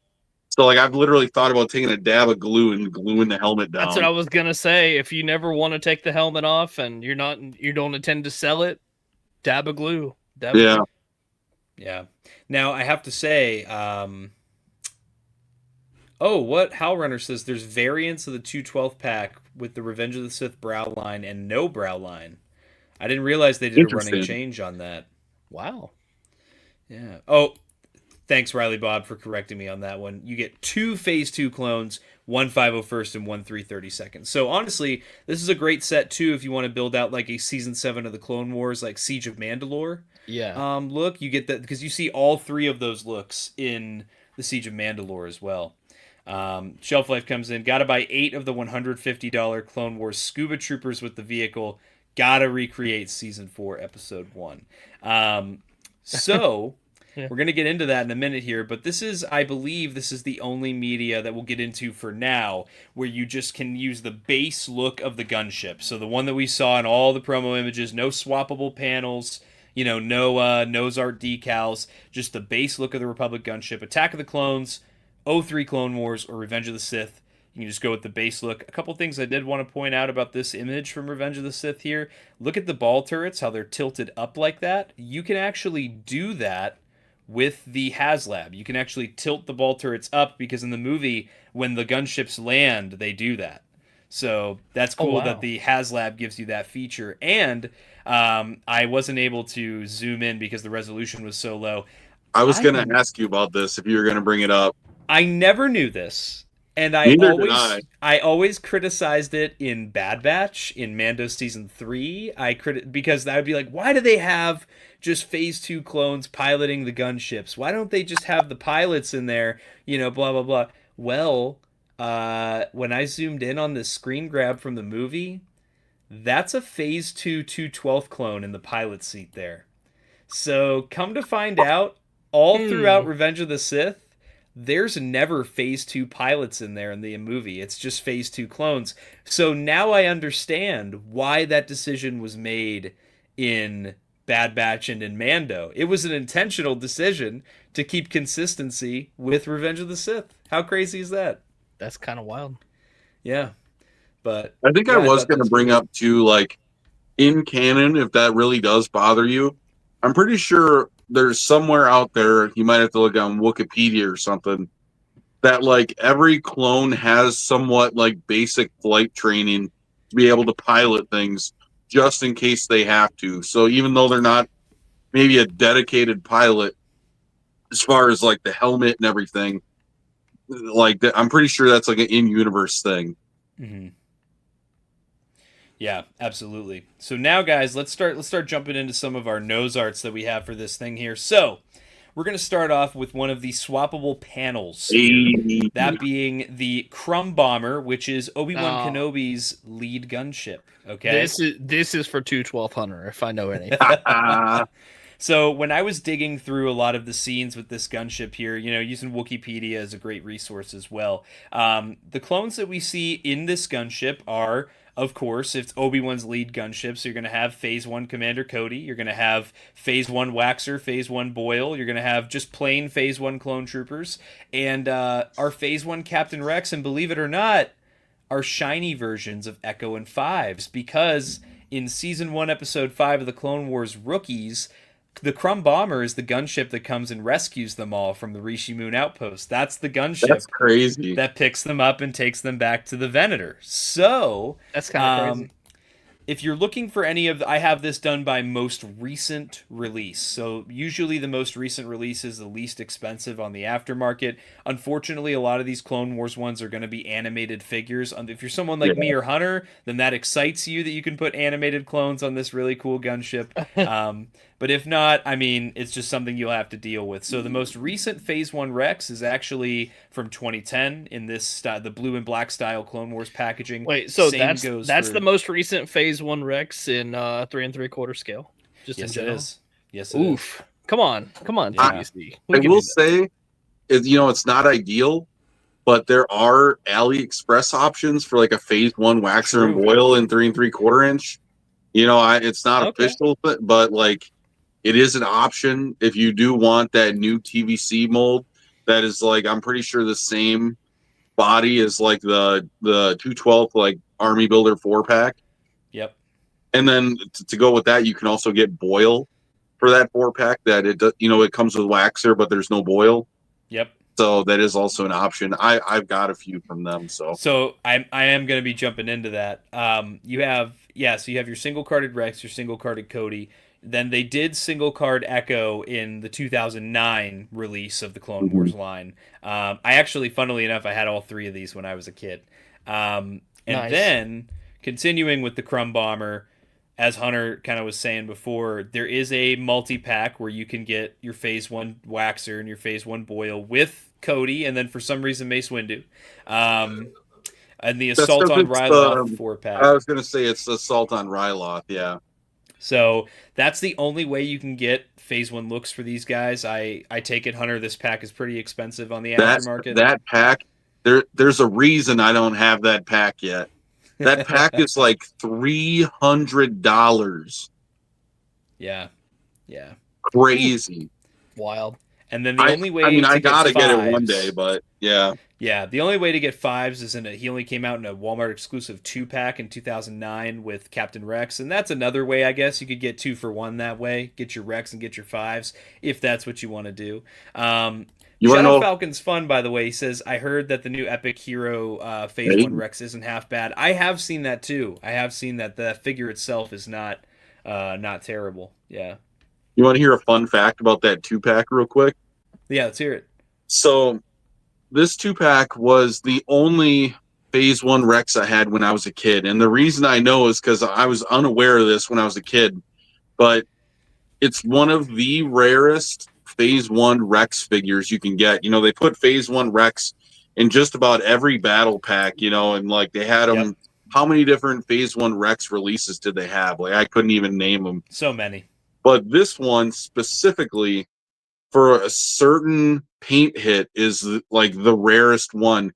It's because you see it comes with 5s from the Rishi Moon Outpost episode, and the other one there's 2. There's this one, and there's one that comes with Cody and Echo with the blue handprint and the red binoculars. So this Rex has the bloody blue hand from the Rishi Eel. Oh, and, wow. For the handprint, if you would like zoom in, you could see it. It goes like on his wrist, and his whole hand is blue instead of like a black hand. Huh. So I had that figure when I was a kid, and like I happened to find out that it was like one of the rare ones. But yeah. I see Shelf Life jumping in. This Rex has the blue hand. Yeah. That's some awesome trivia. I like that. Thank you. That's cool. Yep. Yeah. So this is it for Crumb Bomber. These are the only clones that you see on Crumb Bomber. I saw someone ask, I think it was Apo, did it last the war? I never saw it get destroyed.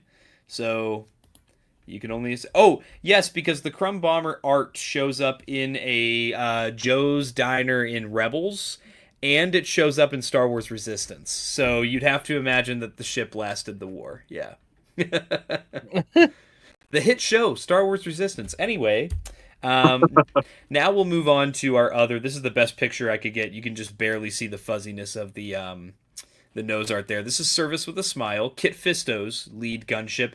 The only time we ever saw this gunship, funnily enough, was in Season 4, Episode 1, Water War. And we don't have Commander Monk or the Scuba Troopers. We have a Scuba Trooper that came out with the little vehicle they drive in this episode. However, it's weird though, right? The deco on that figure is a unique deco. It's not the regular Scuba Trooper, and it's also not Commander Monk.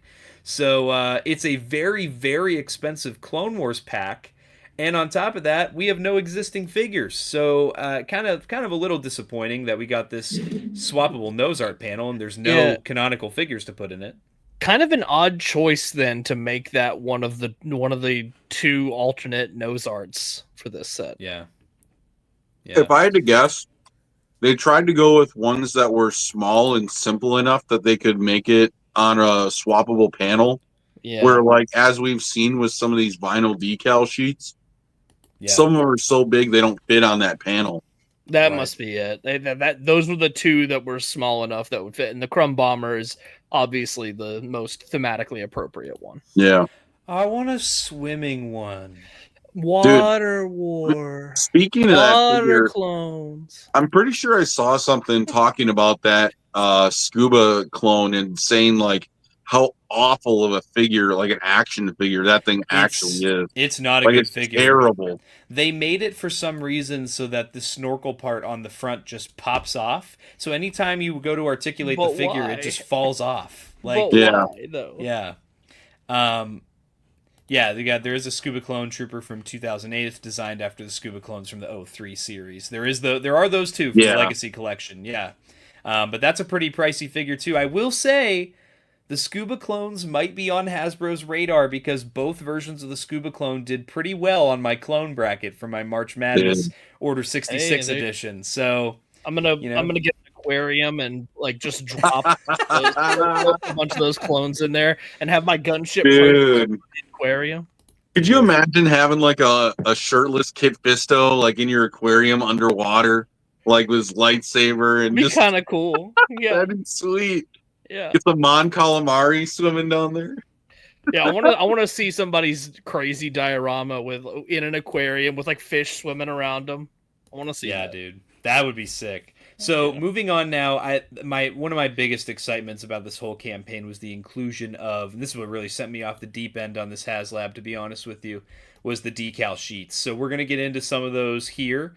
We're gonna now cover the second battle of Geonosis. All right, Hunter, do you need some time alone with this section?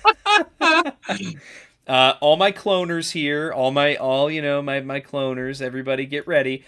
So this one here, this is probably the one I was most excited about. This nose art, which is on one of the decal sheets for the HasLab, is called Bad Kitty. It's a Nexu riding a surfboard. This was Obi-Wan's gunship, which gets shot down in the second battle of Geonosis. Oddly enough, though, in that same episode, when they all gather together at the end, we see Ki-Adi-Mundi get out of another gunship with the Bad Kitty nose art. So I don't know if that was a mistake in the animation or if that was like, there were just two gunships that had the same exact nose art. As we found out, through a certain Discord, in that same arc, Admiral Yularen refers to Commander Jet as Captain, and then he refers to himself as Commander Jet in the same episode, like in a same conversation. So, there was maybe a little bit of sloppy, like consistency going on in those like season 2 of Clone Wars, but I'm guessing they just reused the model or something. And that's probably what they did. Yeah. Also, Eric, I totally knew that it was a bomb, not a surfboard. I was just making sure you knew. That was all I was doing. That's it. Yeah. So anyway, Bro, this being Obi-Wan's... You got to stay on your toes with these people in chat, man. They'll get you. They'll get you, bro. So this one, obviously being Obi-Wan's gunship, Obi-Wan and one ARF trooper named Trapper are the only survivors of this gunship. Everyone else that was on the gunship dies. It was just all 212th ARF trooper grunts. But I included Waxer and Boyle in here because they're the ones that get dispatched in landing at Point Rain to go get Obi-Wan and bring him back. So they still directly interact with this gunship. So the only ways that you can get these looks for these characters, and again, I'm shouting to the hills, 212th ARF troopers need to be made in TVC, and they did really well in the bracket for the clone. I think they made it to like the quarterfinals or the semifinals for the clone trooper bracket for me this year for Black Series. So the only way to get Waxer is in a Target exclusive 2-pack from 2010 that came with a Geonosis styled Commander B1. And then the only way to get Boyle in this look was with a Geonosis camo ATRT, which came out in 2010 as well. Hunter, do you have anything you want to add about these releases? Oh no, I was gonna say Trapper you can also get in a 3-pack. Where Trapper, he I don't think they refer to him as Trapper, but like it's basically Trapper, right? It's him, Obi-Wan, and then a Geonosian drone or something they call it. Yep, right here on the slide. Is that my boy? I'm a gonna die. No, I wish that's battle damage Obi-Wan. Oh my god, I can't even tell. Yeah, you can't even tell. I can't even tell. Some of those, these multi-packs for these, Second Battle of Geonosis figures, these Obi-Wan sculpts from like way back then, like, man, you can tell they're rough. Yeah, it's. I ain't gonna lie, I can't even tell. That could be an alien for all I know. I might get the TVC. Yeah. Here's another one here. Eric says, I like how Bad Kitty shows up in the next episode and it was just shot down in the last one. Yeah, well, they fixed it. They took the panel off and they put it somewhere else. Yeah. They had swappable panels. That's what they did. Is Obi-Wan doing the Robert Downey Jr. Tropic Thunder right now? Is that what he's doing? Oh my god. No. Oh, I'm just a dude playing another. Anyway, crazy. But this nose art here is a perfect example of why they went with decals on these instead of doing what they were gonna do, which was why we all went, hey, why aren't there more swappable panels? Why are they decals? This is why. Look how much of the side of the ship this one covers here. It's way larger than the panel would have allowed for. So that about covers Bad Kitty. I do want to say, if you want pilots in this arc, there's no unique pilots.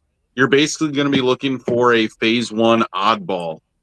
And if you get 2 of those, those are basically your pilots. If you wanted to, like, I myself am going to be doing the animated figures, so I'm going to be putting those pilots in instead of the TVC ones because I want them to match the other figures I'm going to be putting in it. So absolutely. So that about covers it for Bad Kitty. Those are all the essentials that you need for that one. Now for our next one here, we have the Separatist Nightmare. Now what's interesting about this is a couple things. So you can see again the nose art. The nose art actually covers like half of the closing doors here on the front.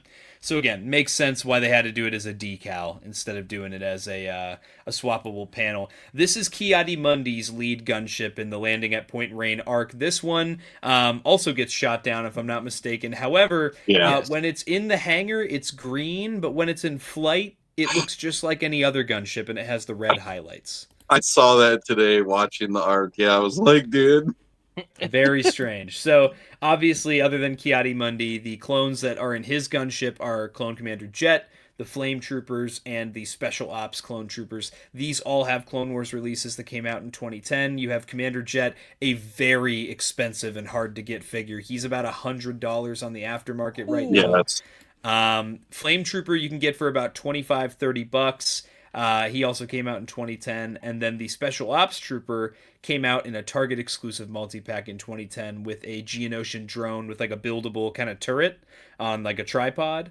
And I have no idea how much that set goes for, but I do know that all of these are very sought after, and this would be a very cool display for your collection. I think that anybody who could pull it off should send me pictures because it would be a very pricey setup to get together. Oh, I'm sending pictures to you, brother. Yeah, dude. But yeah, so there's that one. I don't have much to say on this one other than this, just a few clones that you would need for this. Now we get into this one. This nose art is not included in the decal sheets. I just thought this would be a fun one to add. This one is called Kick the Count. It's a cloned leg kicking Count Dooku in the butt.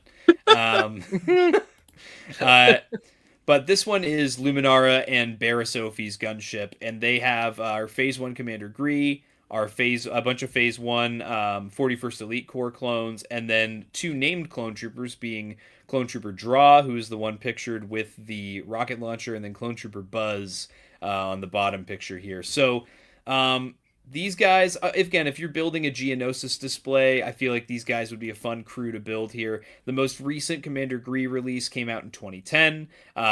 This packaging here in 2009, we did get the 41st Elite Corps clone. And then in 2010, we also got Clone Trooper Draw. He's a little expensive. I want to say he's like $60 on the aftermarket. But then there's Buzz, came with a Bark Speeder. So Even though it's all but confirmed, there's a Bark Speeder coming for the Battle of Geonosis campaign next year. You do have the opportunity, if you want, you could get a Bark Speeder with Clone Trooper Buzz for your display. Which actually goes with the episode, because in the episode, Buzz and Luminara take Bark Speeders to go after Pago the Lesser. So yes, they do. Yeah, so there's that one. Now we'll get into. I actually myself I wondered what this one was from. This is one of the ones from the decal sheet. Jumping ahead to like season 4 of the Clone Wars, we have the Narglatch, which is the creature that the Muftak species ride in season 1, where they go on like that snow planet. That is Anakin's gunship with his guys, the boys for the Umbara arc. So this is a very iconic gunship in that way. Sadly, the most recent Phase 2 Rex figure is the Clone Commander Rex, marketed as a Bad Batch figure for TVC. I'm pretty sure he's still widely available on most of your retailers. However, none of these other clone troopers, Tup, Phase 2 5s, Hardcase, Dogma, Jesse, none of them have any figures at all. Gotta get those. Gotta get those in 3 3/4. Yeah, I agree. Well, I feel like at that point in the animated line, they were doing a lot more of the Phase 1 clones, and they were really slowing down on the Phase 2 clones. Yeah.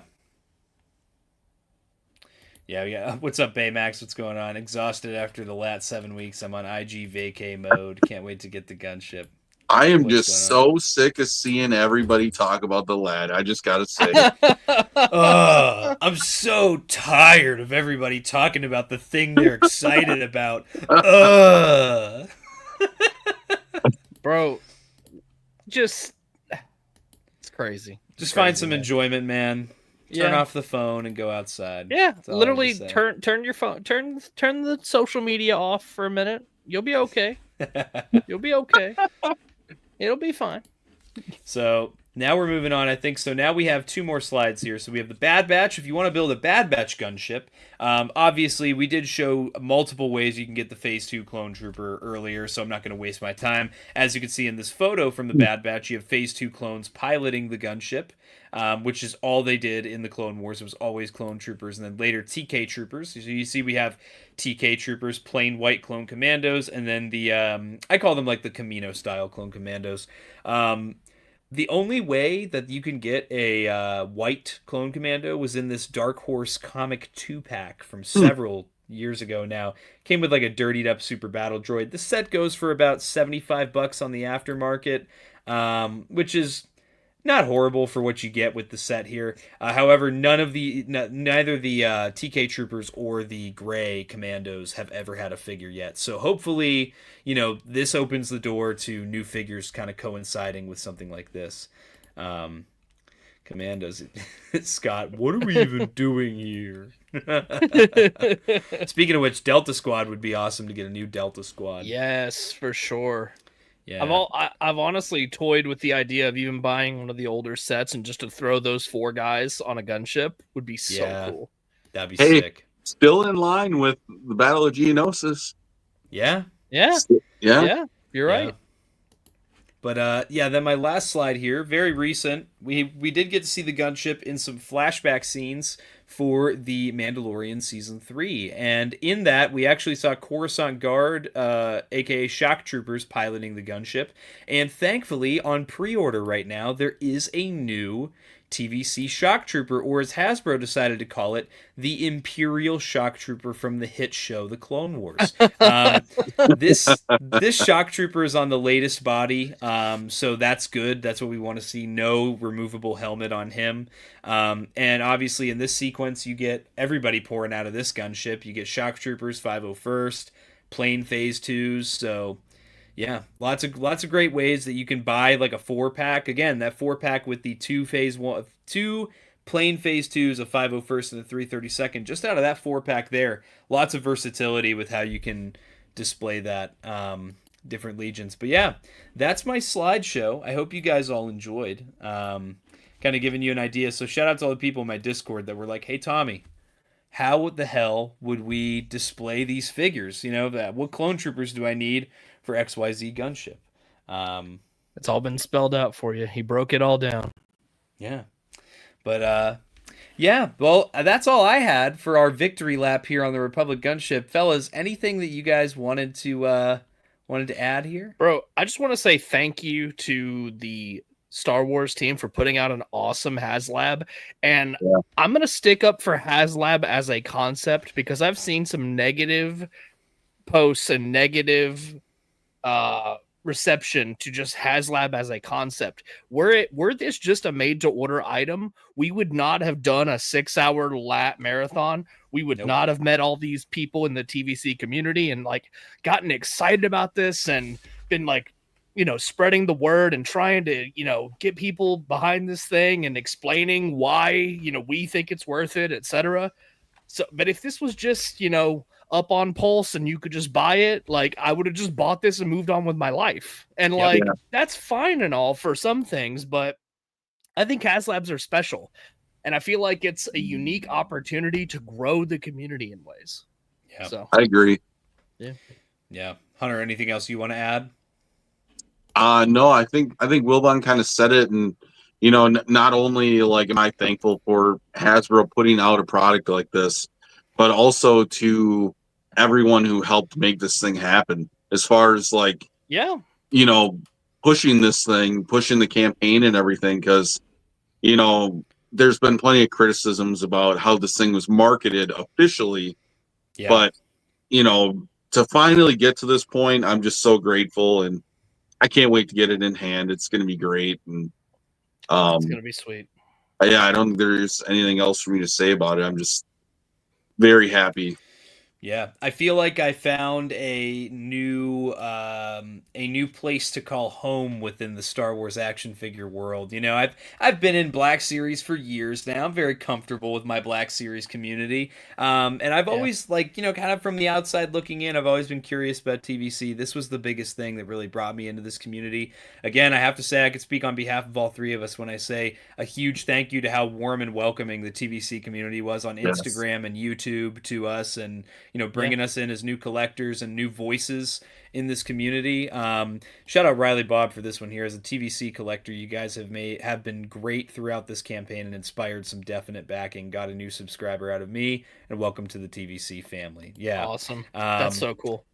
And then Top says it's been a fun one. Glad to have y'all dip your toes into 375 a little more. I did tease this on SWTVC last night, but I've already caved. I've already got Balin and Shin. I've already got them. Can we do a really quick snags? Yeah. I've also got this guy, Death Trooper. I'm gonna review. So I'm cooked, guys. It's game over. You guys got me hooked on TV. Look at this. Oh, what shampoo do you use on him? So I actually brushed him as soon as I got him out of the box. I got my little brush out. I was like, oh, this is fun.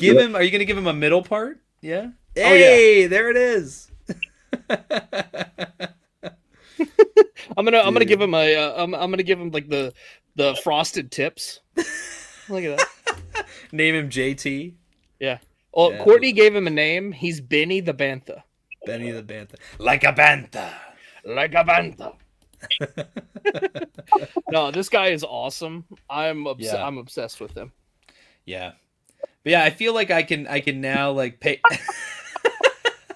I feel like I can now pay so much more attention. He can just lay right here. I feel like I care more about TVC. I actually care. And again, it's because of the community. I have to thank, all the new friends that we made. Again, shout out to the SWTVC crew. Shout out to Toys Are the Way, especially those guys. Those guys have been super inviting. Dude, look at those teeth. Wow. Dang, dude. Wow. Open wide. That's crazy, actually. That thing reminds me of the... what's the thing with the crocodile where you gotta like push the teeth down? Oh my god, yeah. That's what that thing reminds me of. Yeah.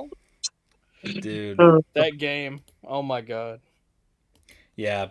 But yeah, thank you to everybody for allowing us to be a part of this part of the Star Wars community with you, and I'm happy to say that we're all along for the ride now with TVC. Oh yeah, we're all along for the ride. I'm in 3 3/4 is the scale I grew up playing with, and same.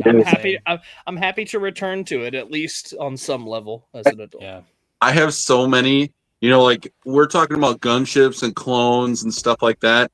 But 3 3/4 inch is like my outlet to get other things. Like, dude, you would not believe how many TVC like snow troopers I have on the way for this. Again, that's just something you will never be able to do in Black Series. And that's my motivation to get into this stuff. It's like you can't do that in Black Series. It's just not possible. I'm out here like, where's my TVC Veers? I'm right with you guys. Where's my Veers? Where's Veers? We need General Veers. Yeah, I can't wait to get the client, and that's actually why I got this guy, so that when TVC finally makes the client, I will happily pre-order him and put him with the Death Trooper. Yeah. Yo, I see B some. Man, it's a slippery slope when you buy in. Yeah, and it's like, oh, you're in, dude. Yeah, this is like what my third HasLab I'm keeping now. Yeah. That's crazy. Wild. That's wild. Also, Top says we should partake in Last Figure Standing this month and in March Madness next. I mean, considering I do a March Madness bracket now and Wilbon does a March Madness bracket now for Black Series, I think it's only fair that we participate in the we cross over and participate in TVC. Sure. Yeah, absolutely. But see if I can get my co-hosts to participate in something TVC related. They might be burned out on the TVC just in general. They're like that 3 3/4 stuff, man. We talked about that too much. I gotta go. But with that, guys, I have nothing else that I want to say. Hey, John Graber just got home, and I feel great. A couple drinks and cigars for the gunship. Hell, I want to get him on M&F. I think that would be so much fun. I spit on Black Series. Awesome. What a statement. What a statement. But guys, thank you so much for watching. Hashtag the LAAT is backed. Hashtag got the gunship, and I'm so happy again. I can't wait to be excited the next 12 months for this thing to show up, and and I'll be posting around when it does. And in the meantime, we'll be keeping up on the news and everything. Make sure you go check out Figure Ball. They keep up with the action figure news for TVC every single week, and I'll be posting about stuff. Everything to do with Star Wars action figures, Marvel Legends, you know, where we cover it all. And I think that's the last thing I want to say on this stream is, yes, both communities coming together to make great things happen. This is how we hashtag live LAAT love. This is how it happens, people. This is how you get the warm and fuzzy feelings, you know, like the community really coming together. I haven't really seen it in the way that it happened with the LAAT, really in my entire, history of adult collecting. I don't think I've ever seen Black Series and TVC collectors kind of step over the line drawn in the sand and shake hands for the first time. You know, brother, collect Star Wars. Don't collect TVC. Don't collect Black Series. Don't collect Hot Toys. Collect Star Wars. Collect all the shit you think is cool. That's all it is. I gotta share this quick. Hey, yo. Hey, speaking of Hot Toys, look at that. Collectors together strong. We strong together. But with that, guys, I hope you all enjoyed the stream. Thanks. Make sure to go to follow Wilbon and follow Hunter on social media. Follow 212 Hunter. Yes, and that's good. I think that's the new motto, Wilbon. Just collect Star Wars. Just collect Star Wars. But guys, thanks everybody for watching. And we did it. This was the victory LAAT. I'm feeling good. I'm feeling fulfilled. Now we play the waiting game. So, guys, we'll catch you for the next one. And as always, may the Force be with you. Breaking off. All units, fire at will. 1-2, pick your target. Too many, Captain. Watch your stabilizer, Gold 6. Anybody cover me. I got 2 vultures on my tail. Gotta hold them here. Watch your left. I can't shake them. I'm hit. Where's our reinforcements?